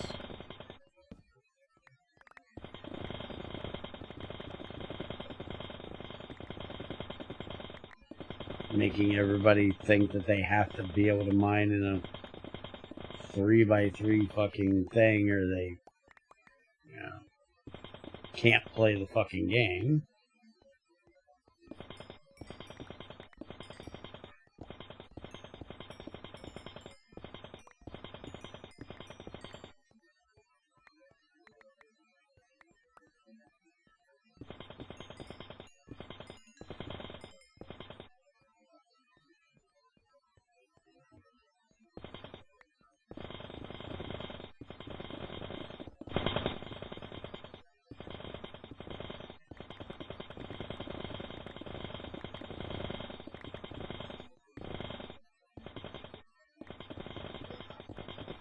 And because I'm, you know, a shill for fucking Greg, as I've been called before, I like the way Greg did it in being material-based. I mean, to be a shell, you have to be paid, you know, like, you can't be a shell if you're not paid. You got it there. That is true.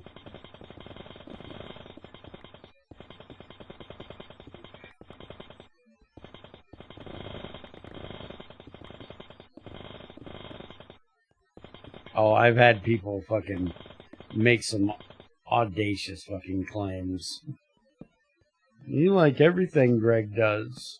Just because it's in GregTech, it means it's the greatest thing ever. Have you ever watched one of my fucking streams where I bitch out fucking Greg for how stupid something he did is? No, obviously not. Or you wouldn't say something as stupid as what you just did. Don't be an idiot.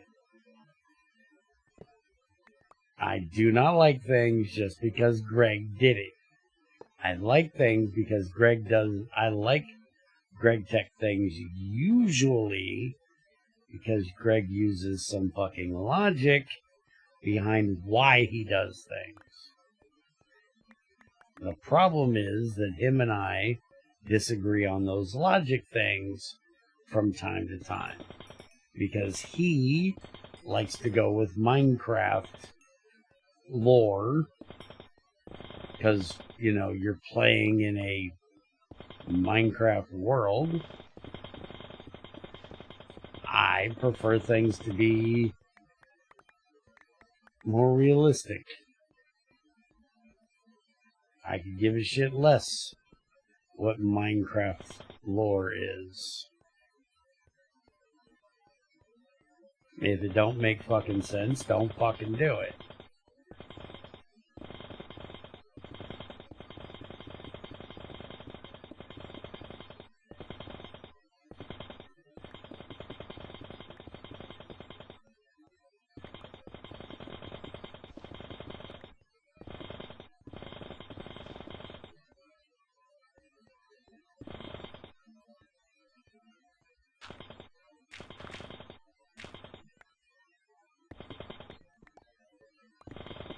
Speaking of being a shill and only being a shill if you're getting paid for it, that means when I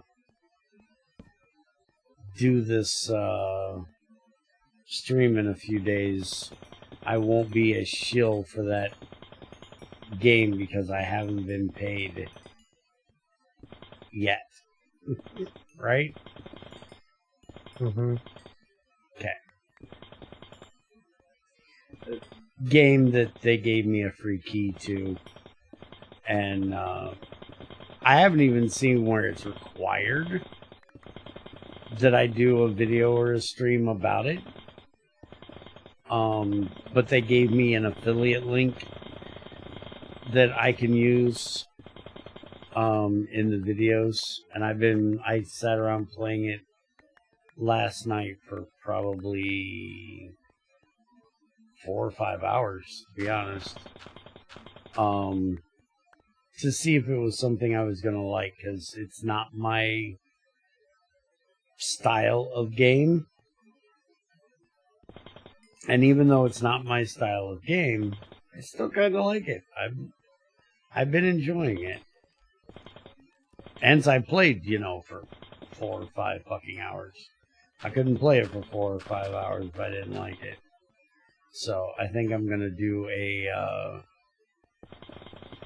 stream for it series when I figure out what time of day and shit,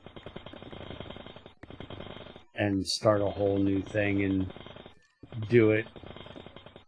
But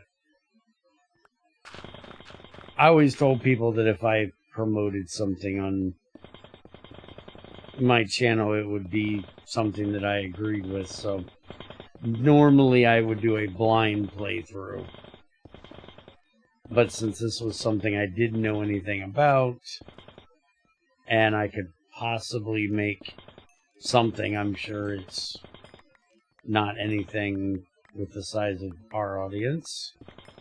I'm sure I wouldn't be making much of anything at all off of it. But since there was a possibility of being paid for it, I didn't want to start playing and, hey, check out this game, and then, you know, it suck ass. It was basically a turn-based combat game, which I'm wholeheartedly against normally. That's like why I don't like Final Fantasy and things like that. Because I hate turn-based combat. But there's something about the way that this one does it that it's... Maybe it's because there's guns. It could be because there's guns. Maybe it's the guns. But the story behind it isn't too bad either. It's basically a steampunk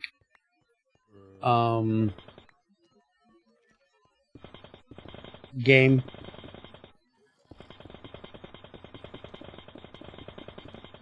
And you're robots in this steampunk world. And you're pirates. You know, who can not like steampunk pirates?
Into the fire.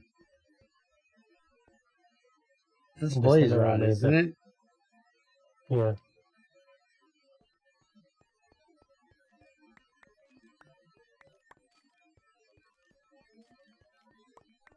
Are you making more weird backpack upgrade things? I must make their broom stand for the villagers. Oh. You're gonna try to buy bottles of enchanting, aren't you? Yeah. I'm trying to see if that cleric has them. They have to like upgrade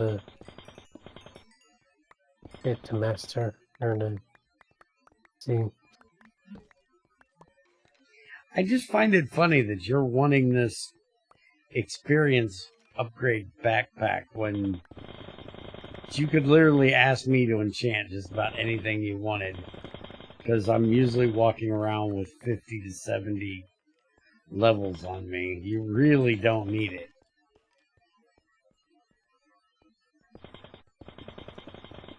And if you made the drain suck up XP, I could just give you whatever XP you needed.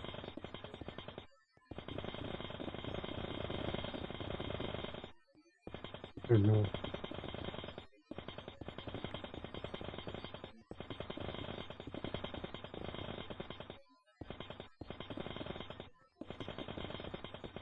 What the hell do you need XP for anyways? What are you trying to fucking enchant?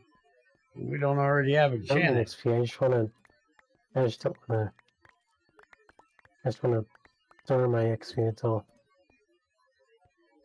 Oh.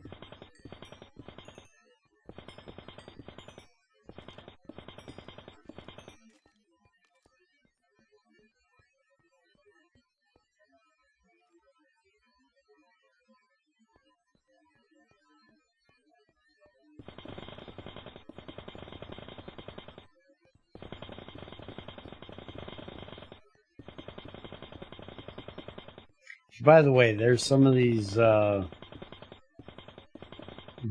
upgrades that when we go to 119, if we mix those two packs together, I'm having Chubby write out some of these fucking upgrades. Like the fucking furnace and smoker ones. Mm-hmm. I fucking hate that they exist. Make the pump one take, a fucking pump to craft it.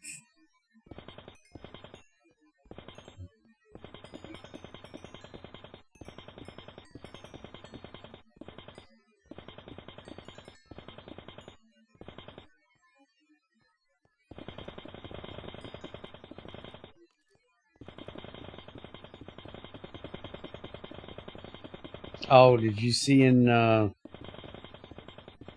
GT Help some dude decided that iron was too hard in GT6, so he added a fucking crafting recipe for it?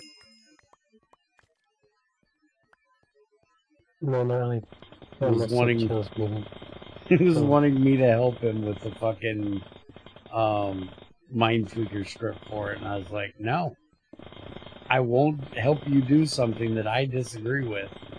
He's like, well, don't you have a bunch of people in your group that do scripts that could help me? I was like, I'm not fucking dragging them in here for something I don't agree with. Why would I ask them to help you do something that I don't think you should be doing?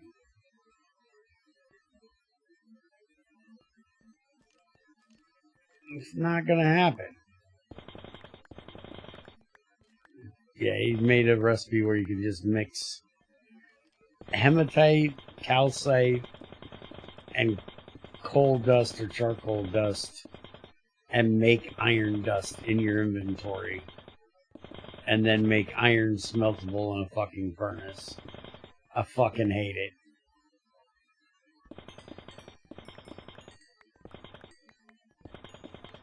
Don't know why I'm making a fucking crucible and automating it is so hard for people.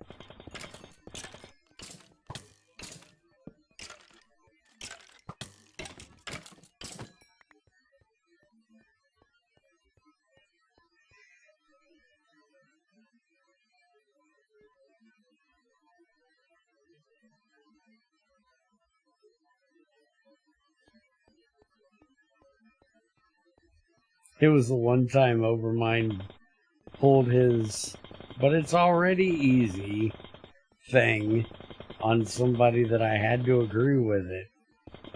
It's like, dude, that's one of the first setups I make, is automating fucking iron production. It is not in any way difficult. Understanding the redstone, if you don't know how it works, is difficult to understand from I know absolutely nothing about redstone, or even know anything about GT6 and its redstone mechanics, which are pretty much vanilla for the most part.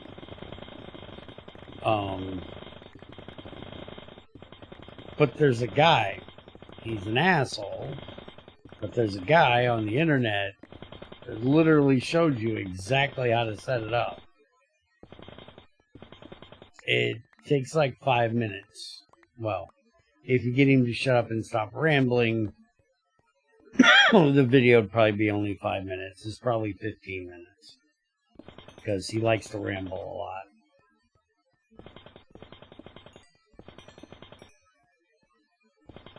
But if you know basic redstone, really easy.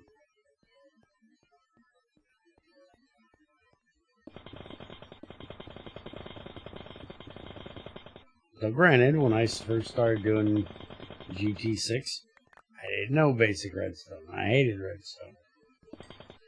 So I had to learn all that. But it's something I'm glad I learned, because I enjoy it.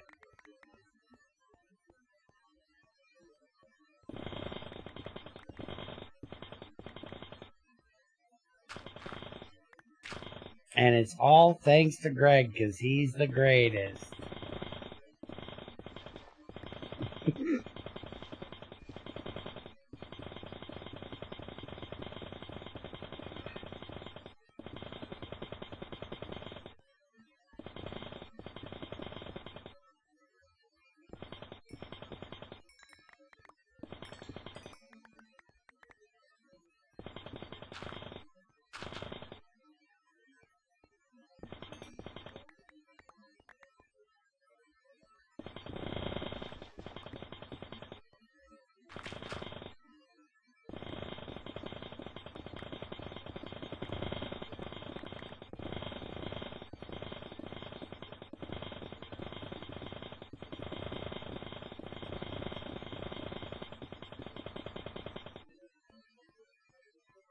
I just thought about something. I may have to change one of our setups upstairs.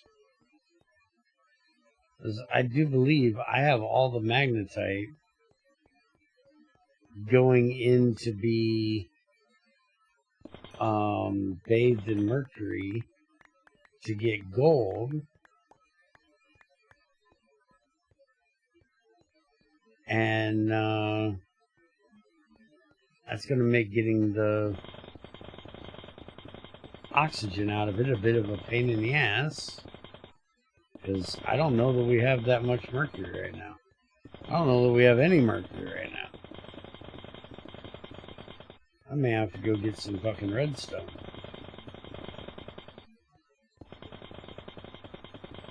Which leads to another issue of that damn thermal centrifuge is probably running redstone right now. Last time I knew, it had thousands upon thousands in there that it needed to run.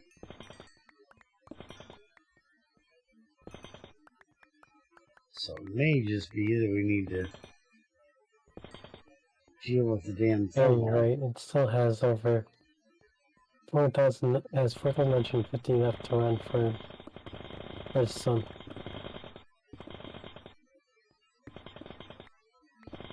And we're literally just doing that for glowstone. You know that, right?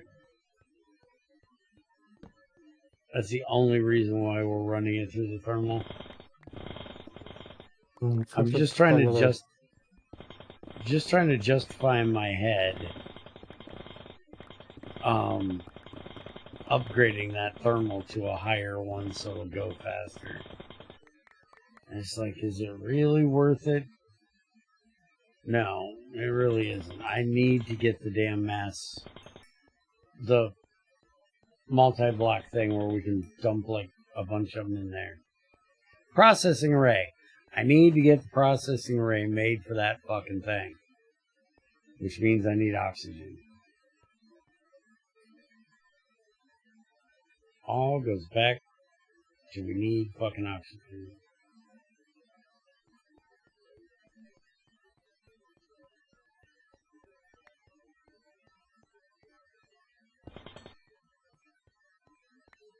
I would hate it so much less if we were using a processing array than upgrading it. I hate upgrading them just for speed.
Getting a decent amount of it. I got 400 magnetite already.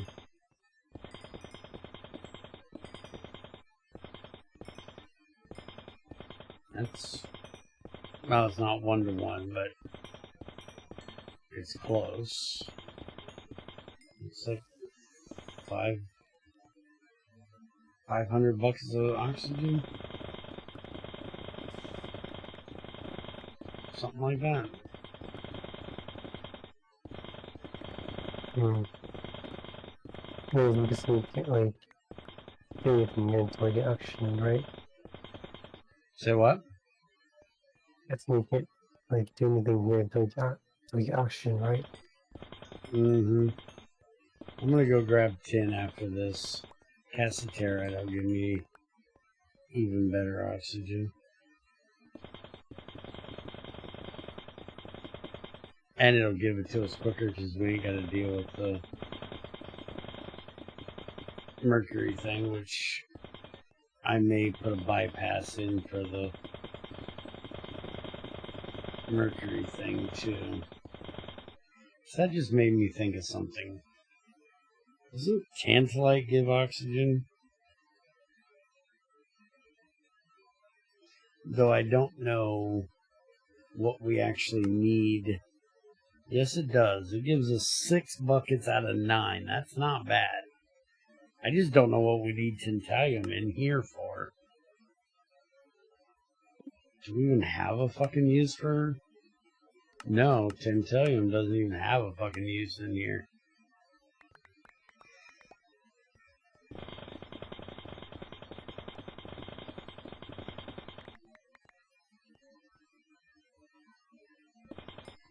There's so many ores that I use in GT6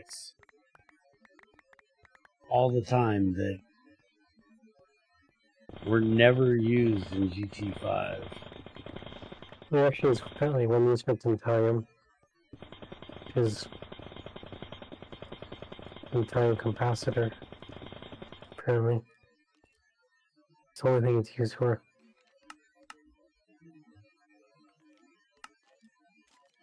Oh yeah, as dust. Okay, yeah.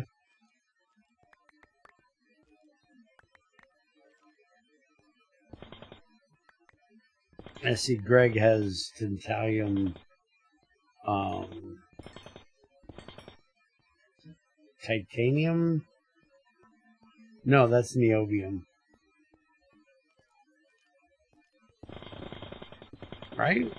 Is it niobium titanium alloy that you use for wires? I'm trying to think of what I needed. I know I need it for a progressing through crucibles, but I was thinking there was something I was needing to process more. Oh, THC. Tantalum hafnium carbide. It's a refractory metal. It has a really high melting point, and so we use it a lot in GT6 for higher end crucibles and things like that.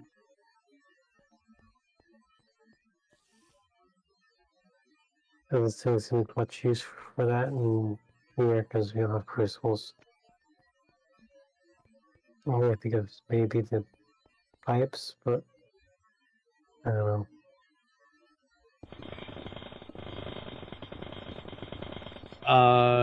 You could also use it if you wanted to get away from the Stargate thing and the reliant on going to the end for the highest set of coils. You could make a THC coil maybe, since they can handle lots of heat,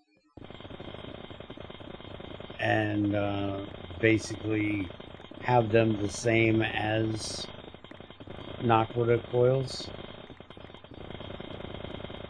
just give you an alternative rather than getting rid of the Nakoda ones for the people that wanted the GT5U way. Because they were never a GT5 thing. That was a GT5U thing.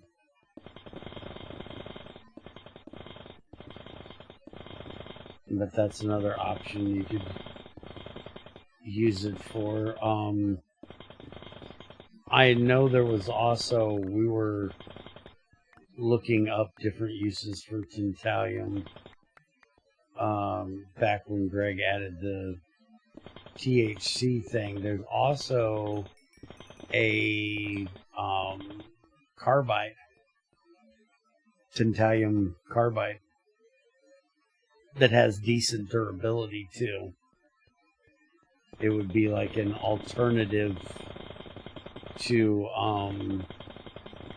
tungsten,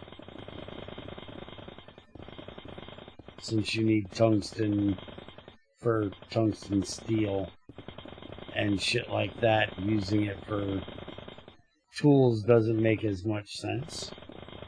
So having an alternative to it would be a lower than tungsten steel as far as durability, but it would be like the same hardness and speed probably. Have to look that alloy up again. So that would give us another use for it. Make it so it's not so fucking useless and not needing to add THC, which has minimum uses. But it's another metal that you have to have the blast furnace for. So it's a good gated thing that way. Give me a second. Italian uses. In electronics, Tantalium is primarily used as a capacitor or resistor in electronic devices, computers, cell phones, all that shit. Tantalium oxide is used to make capacitors, and Tantalium wire connects the capacitor to the circuit. So in the harder mode settings, we can use Tantalium a lot more for circuits and shit. Apparently Tantalium is also used for surgical implants.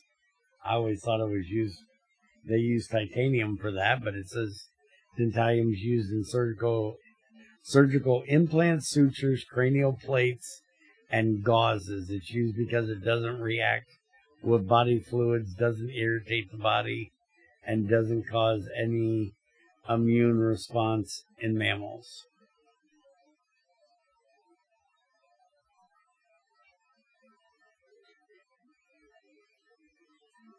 In defense, it's used for plating because of its density. So you could make armor out of it if you wanted to. Chemical plants and nuclear power plants use Tantalium to make components for chemical plants and nuclear power plants. I'd have to look and see exactly what the fuck that is. There's apparently a Tantalium glass to give glass a higher refractor index, which is used for some camera lenses apparently. Tantalium is corrosion resistant, so if you added like a Tantalium carbide or THC pipe, it would be a higher temp pipe, but it would also be acid resistant, so it would give you something to use rather than stainless steel for hydrochloric acid, sulfuric acid, shit like that. Resistance to corrosion makes it useful for equipment that handles corrosive materials.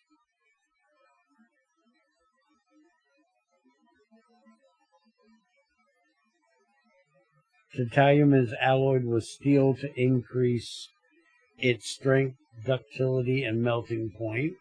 So you can mix it in with steel, which we definitely don't want to get into all the different kind of fucking steels there are, because there's a million of them. Can also be used for turbine blades, rocket nozzles, and nose caps for supersonic aircraft, which that sounds like something we should possibly look into. If it's used for turbine blades, maybe we should look at upping it if it's not already a really good turbine material.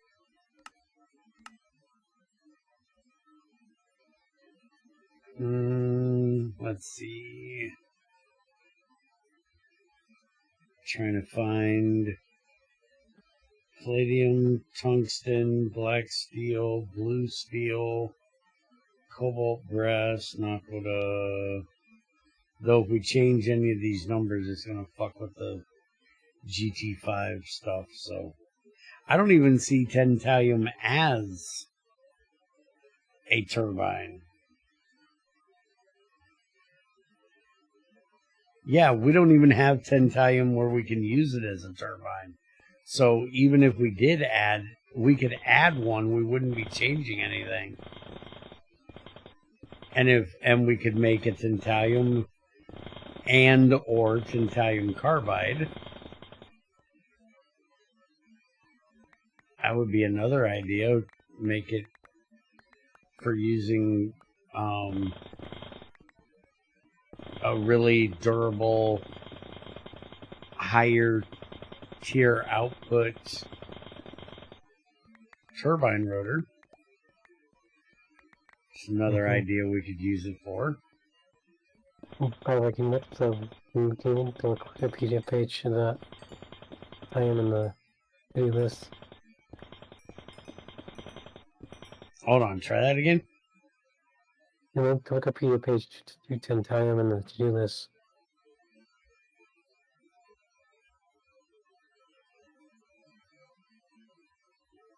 You looked up titanium's wiki page and it's showing you.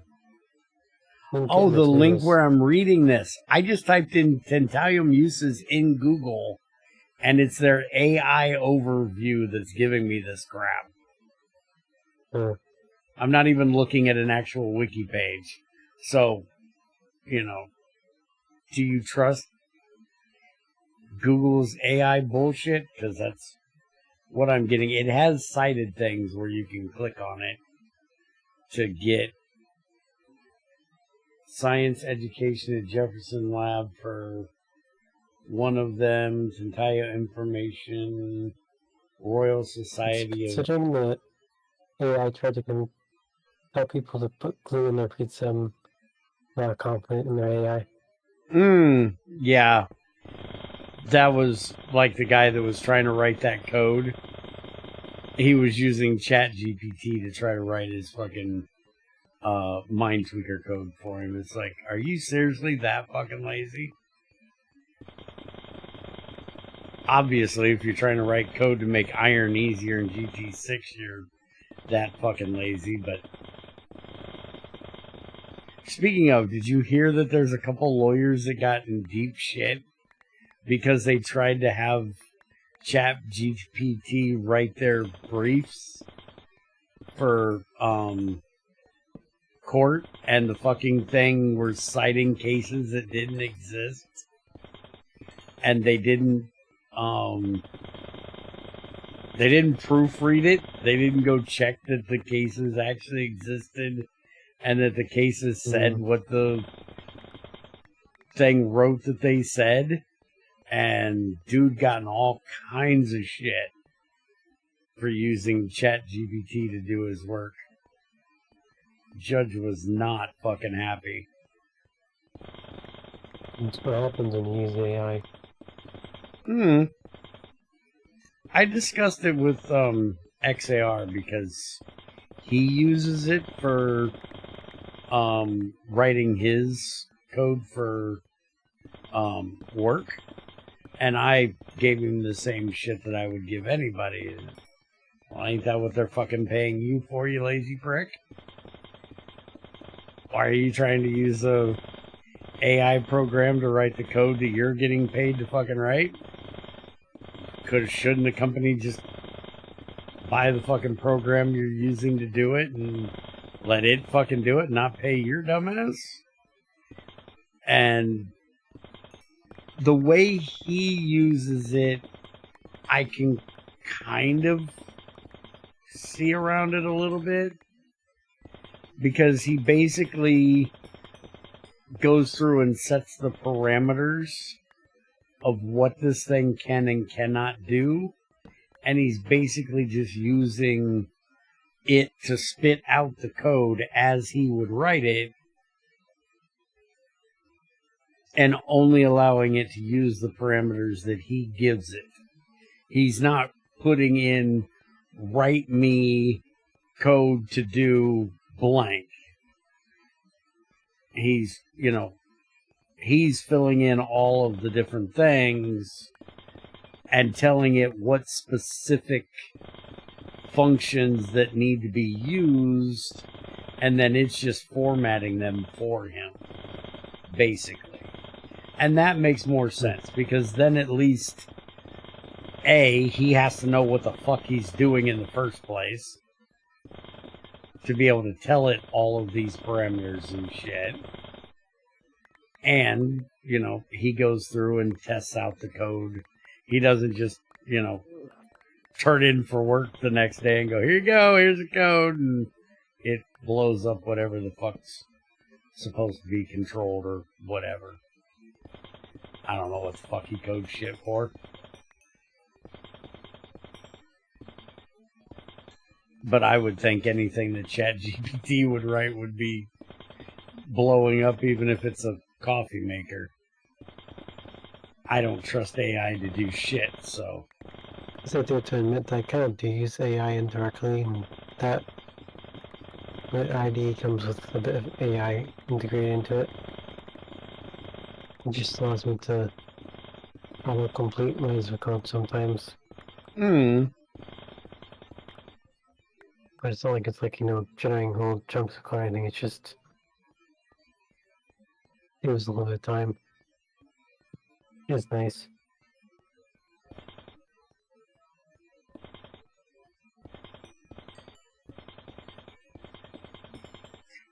And see, that's the thing. I'm not somebody that hates technology. I just hate the way people use technology. I don't hate AI. I just know how lazy people are and how stupid they'll use it so they can be more lazy. If it's used in the right way, there's nothing wrong with it. Just like I hate fucking robots. Everybody blames, everybody and everything for every problem we have in society. What about the fact that 90% of the companies out there are using robots instead of people and not giving people fucking work to do? Granted, it's cheaper because you can have them work 24 hours a day, 7 days a week, and they don't need a fucking break. You don't have to fucking feed them. You don't have to give them medical. But it's also dumbing down the fucking work. That was the biggest thing with what Ford did when he invented the assembly line. He dumbed down the jobs so that anybody could do it. Before that, cars were built piece by piece by fabricators that knew how to work the machines and what each part had to do and how it worked together with the rest of the car, and then was hand fitted. When he came up with the assembly line, it made it to where any moron on the planet can stand there and feed the machine, or any idiot can stand there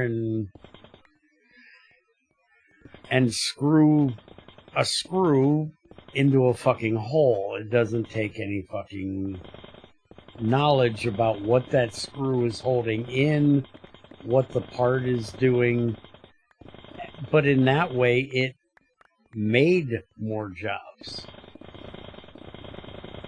But when you take that and you give it to robots cutting jobs, everybody wants to talk about the fucking unemployment rates and the fucking housing issues and the fact that, you know, there's homeless and shit. And it's like, well, maybe if they had work, maybe if they weren't unemployed. Granted, some of them have serious mental and drug issues that keep them from being able to do things, and that's a whole different societal issue that needs to be dealt with. But some just can't get fucking work because you got a fucking robot doing it. I hated that back when I was back in the mid to late 90s, early 2000s. Go to a fucking factory and half the fucking factory's like, oh, we don't need anybody. We're actually laying people off because we're redoing our whole factory to run on fucking robots. We only need 5 people to do the job of 400. And then we'll still charge you the same amount for the broken shit that the fucking robots can't do well, because you have one idiot that's supposed to be doing quality assurance on something they don't even fucking know how it works.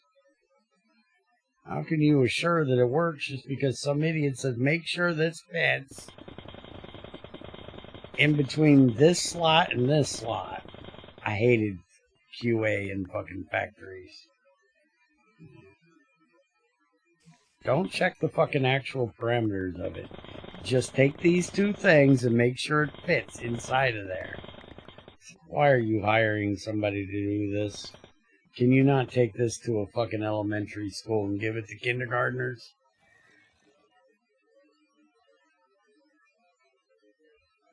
It's literally that stupid.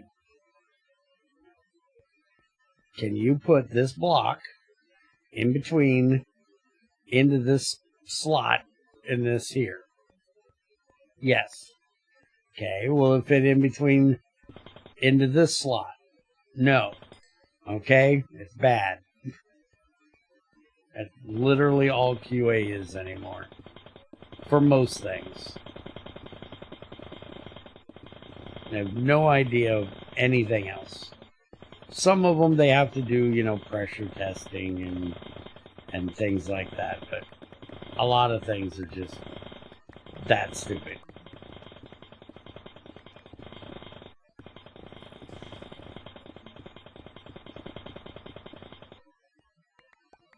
Yes, the old man's grumbling again. Fuck off.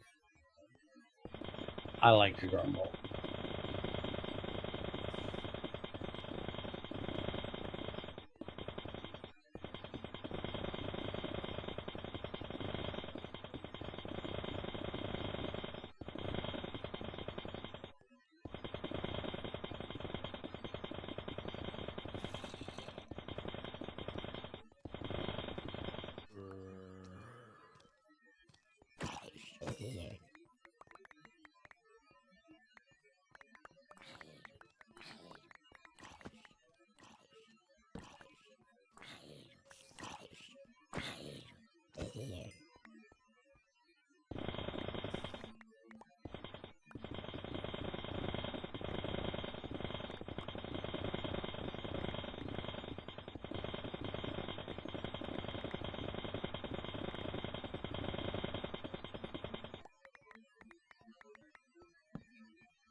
I gotta get on GT6 in the morning and finish up my mining project I was doing the other day. I started mining on GT6 the other day and got tired as shit. Why is there a bee down here in my mine? I'm just going for a stack of steel now. Good.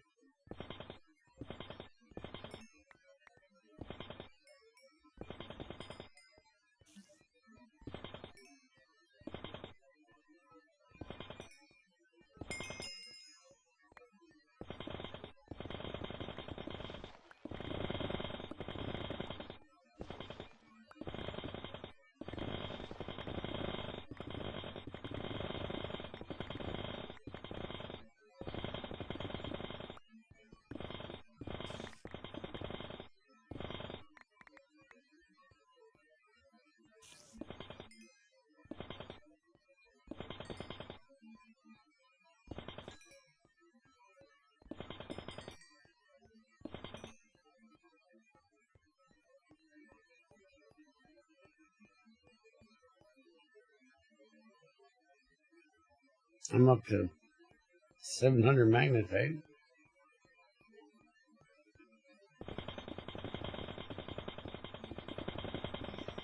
Which I think is like 500 buckets of oxygen.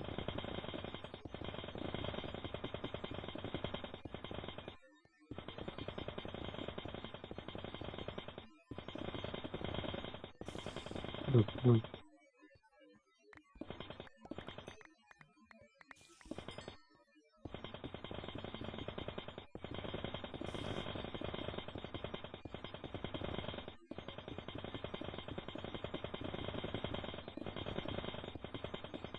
I just thought about something. I overlooked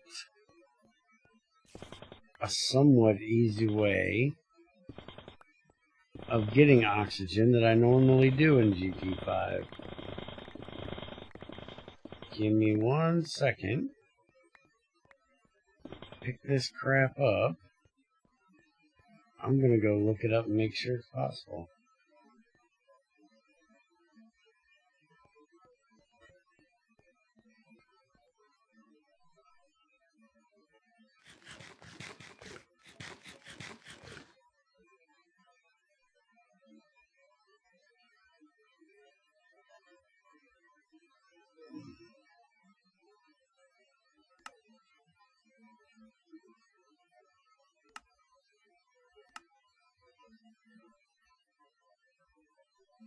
Yeah, silicon dioxide in LVX electrolyzer gives us 2 bucks of oxygen every 240 ticks from 3 silicon dioxide.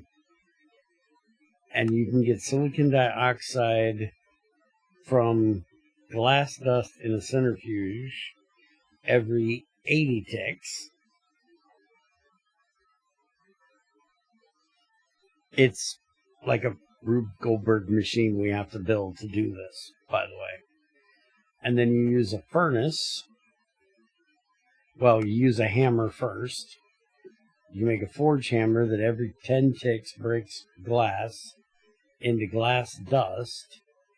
And you use a furnace to make the glass out of sand.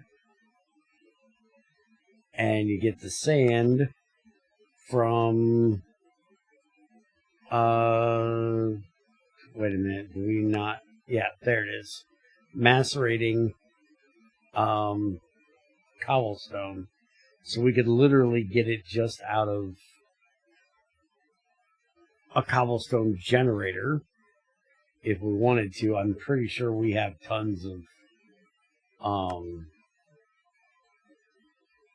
cobblestone we could put into this.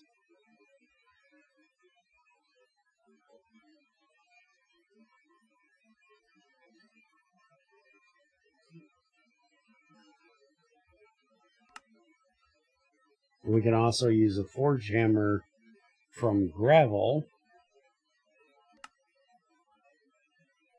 So we wouldn't even need the macerator.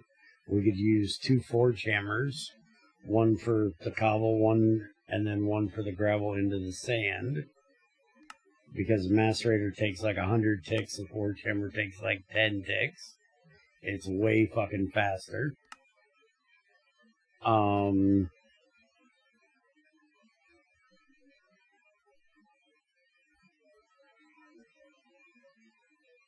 And if somebody in his infinite wisdom would make gravel stone dust, we could literally use that stone dust we have upstairs. Use a packager to package the stone dust into a block of gravel, and then use that to turn into fucking sand, and then we wouldn't have so much stone dust sitting up there with no fucking use, and that would give us tons of silicon, tons of oxygen. And what I typically do is use the silicon, if I'm not using it for wafers and stuff, I send it into a matter fab for UU matter. But I actually, when I set this up last time, I went through so much damn stone, because in GT5 we didn't have the gravel stone dust thing. I actually used a rock breaker, which I don't think you have.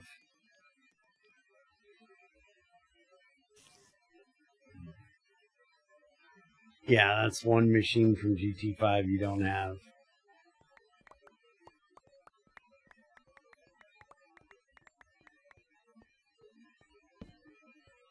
Which is literally just a cobblestone generator.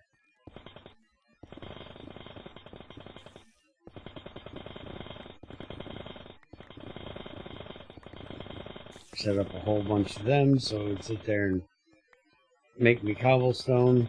In GT5, Greg just added an upgrade. I think it's actually an IC2 Classic as well. I think that's where one of the two ideas came from the other. I don't know if it was Greg's idea that Spiker used or Spiker's idea that Greg used. But they both came out at about the same fucking time. So I'm pretty sure they, one of them copied off the other one's paper, or they, worked together on the idea. I'm guessing it was when Greg and Spiker were doing 110 together. I don't remember that far back, but I'm guessing that's when it happened. But you basically make the upgrade, and then in GT6 you put it in the corresponding machine's input, and then it doesn't get used up. It's like a catalyst. So if you wanted cobblestone, you would put it into a actually, what is it you put it in for cobblestone? If you want stone, you put it in an extruder. If you want gravel, it would go into a forge hammer. If you wanted sand, you'd put it in a macerator. I'm not sure if you can even get cobblestone itself, because it makes cobblestone.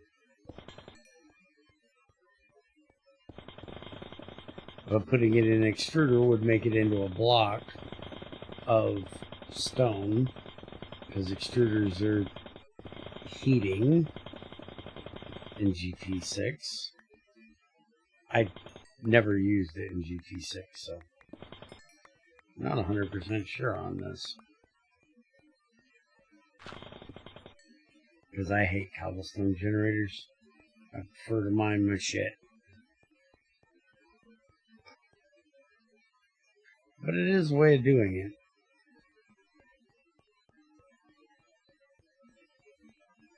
And we have so much fucking stones, we could probably do it anyways and make tons of oxygen just with the cobblestone we currently have.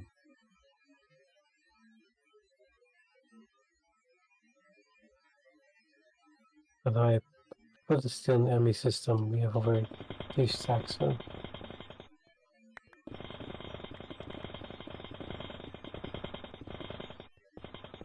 We can also use quartz too. Quartz is silicon dioxide, so we could use it too if we wanted to. It's not like getting tons of fucking nether quartz is difficult with the nether quartz veins. So that's another option we could do.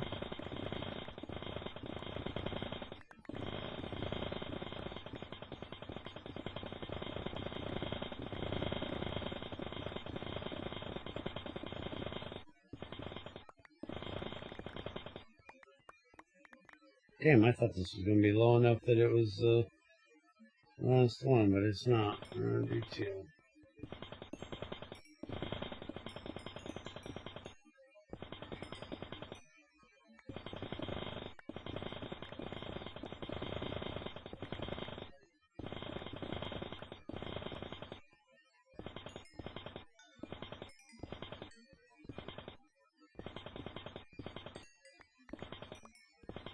Okay, I'm about ready to go to bed now.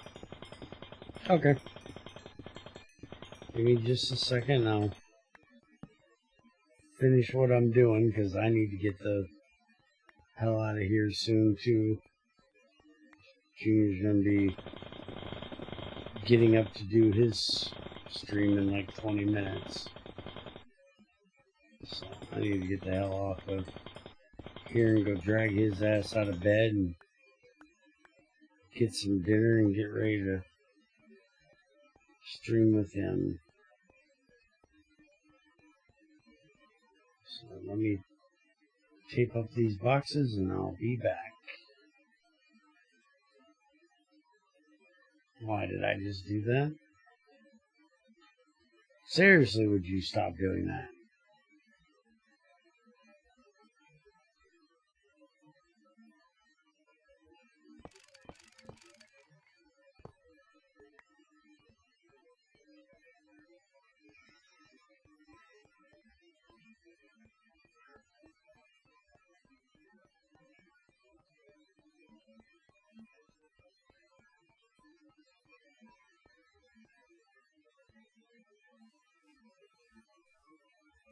Now, you said you were going to work on your IC2 stuff for a bit. Right? Mm-hmm. So are we going to be taking a week off of testing? Are we going to come on and play even though we're not testing? And just get some actual work done? I'll get some work done, but no testing. Okay. I'm good with that. I think I went the wrong way. Ain't I supposed to be... I gotta look at the fucking map. We're supposed to be going around a mountain. It's not that mountain, though. I think it's that mountain. I think home's that way. Oh, get off the fucking cave layer shit. Make it daytime. It is not that mountain. It's that mountain. I need to be going northeast.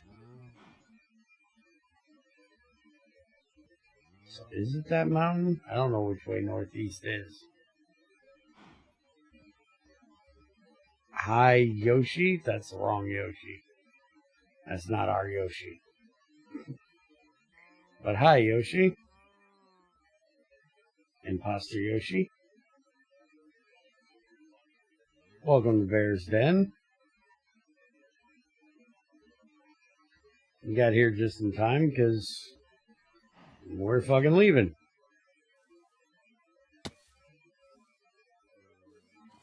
We've been here for almost 3.5 hours. Where the hell you been? You're late.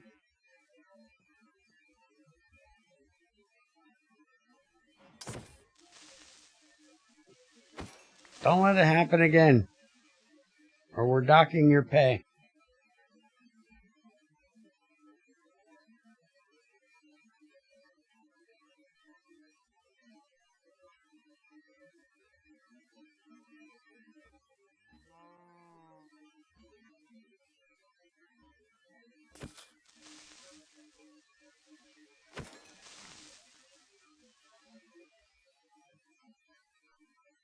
Yeah, we got all of our testing stuff done and got a bit of mining done to get us some oxygen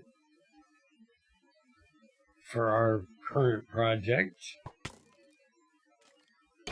And we're heading out in just a matter of a few minutes when I get my butt back home.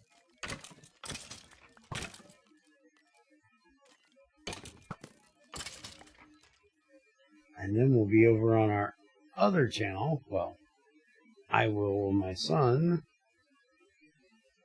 hopefully doing Fallout. What he's supposed to be doing.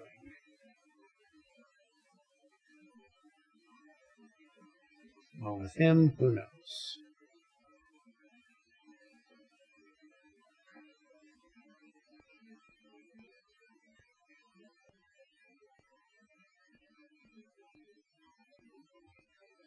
What mod are we using in here? GTI. It's in the title. It's literally in the title.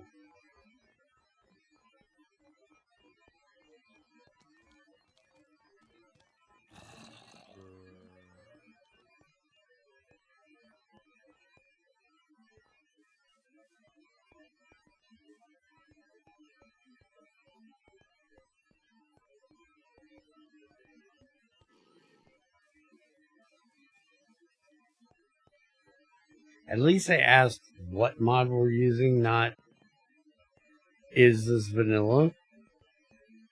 I've been asked that before while holding a chainsaw. It's like, yes, this is vanilla, and I have a chainsaw.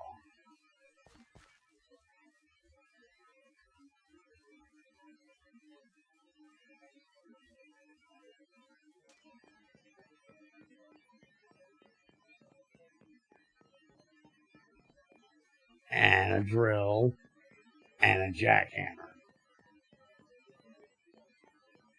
and a wrench. Yeah, it's totally vanilla things. Mm-hmm.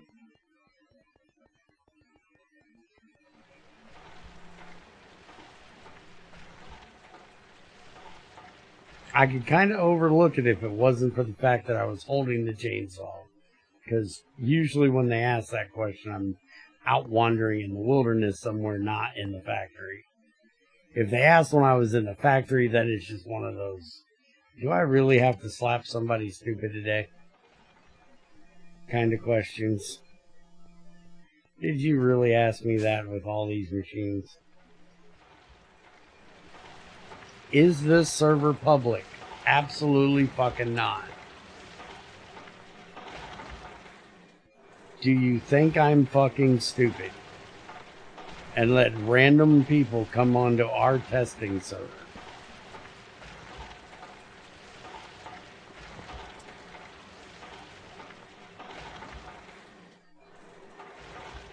Fringe, you're not allowed to answer this question. Look at this face. Does this look like a face of an idiot? Fringe, shut up.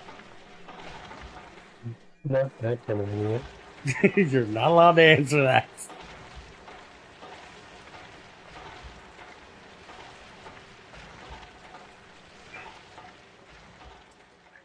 Yeah, I went getting magnetite and we have 3,000 of it already sitting up here waiting to go through the bathing thing because we, don't have mercury. I may have to go just mine redstone to get cinnabar. We do have a semi-public server. But it's locked behind Patreon, because again, I'm not stupid. And also, that's GT6, not GTI. And this will be in the same semi-public state once we get to Iron, right? Hold on, I gotta get away from that damn Macerator, what now? This will be in like a same sort of semi-public state once you hit the hard mode, right? Mm-hmm.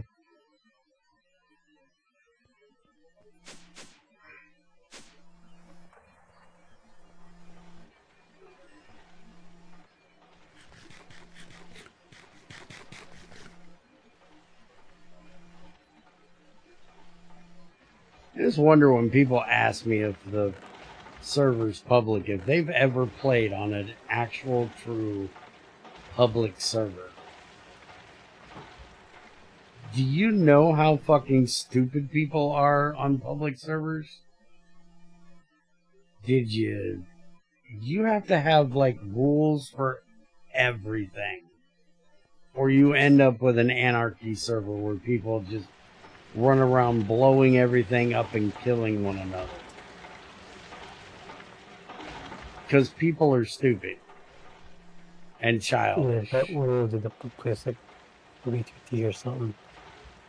Yeah, there's no fucking way under God's blue sky I would make a public server. You know what 2v2T has? Jokes. Everybody on there uses cheat clients.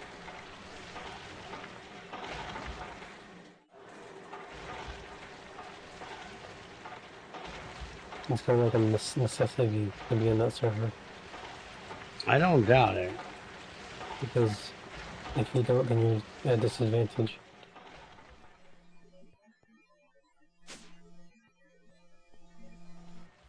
Alright. Let's get the hell out of here. Y'all have a good one. And we'll see you next time. If we're back here tomorrow, there won't be testing. It'll just be work. Later.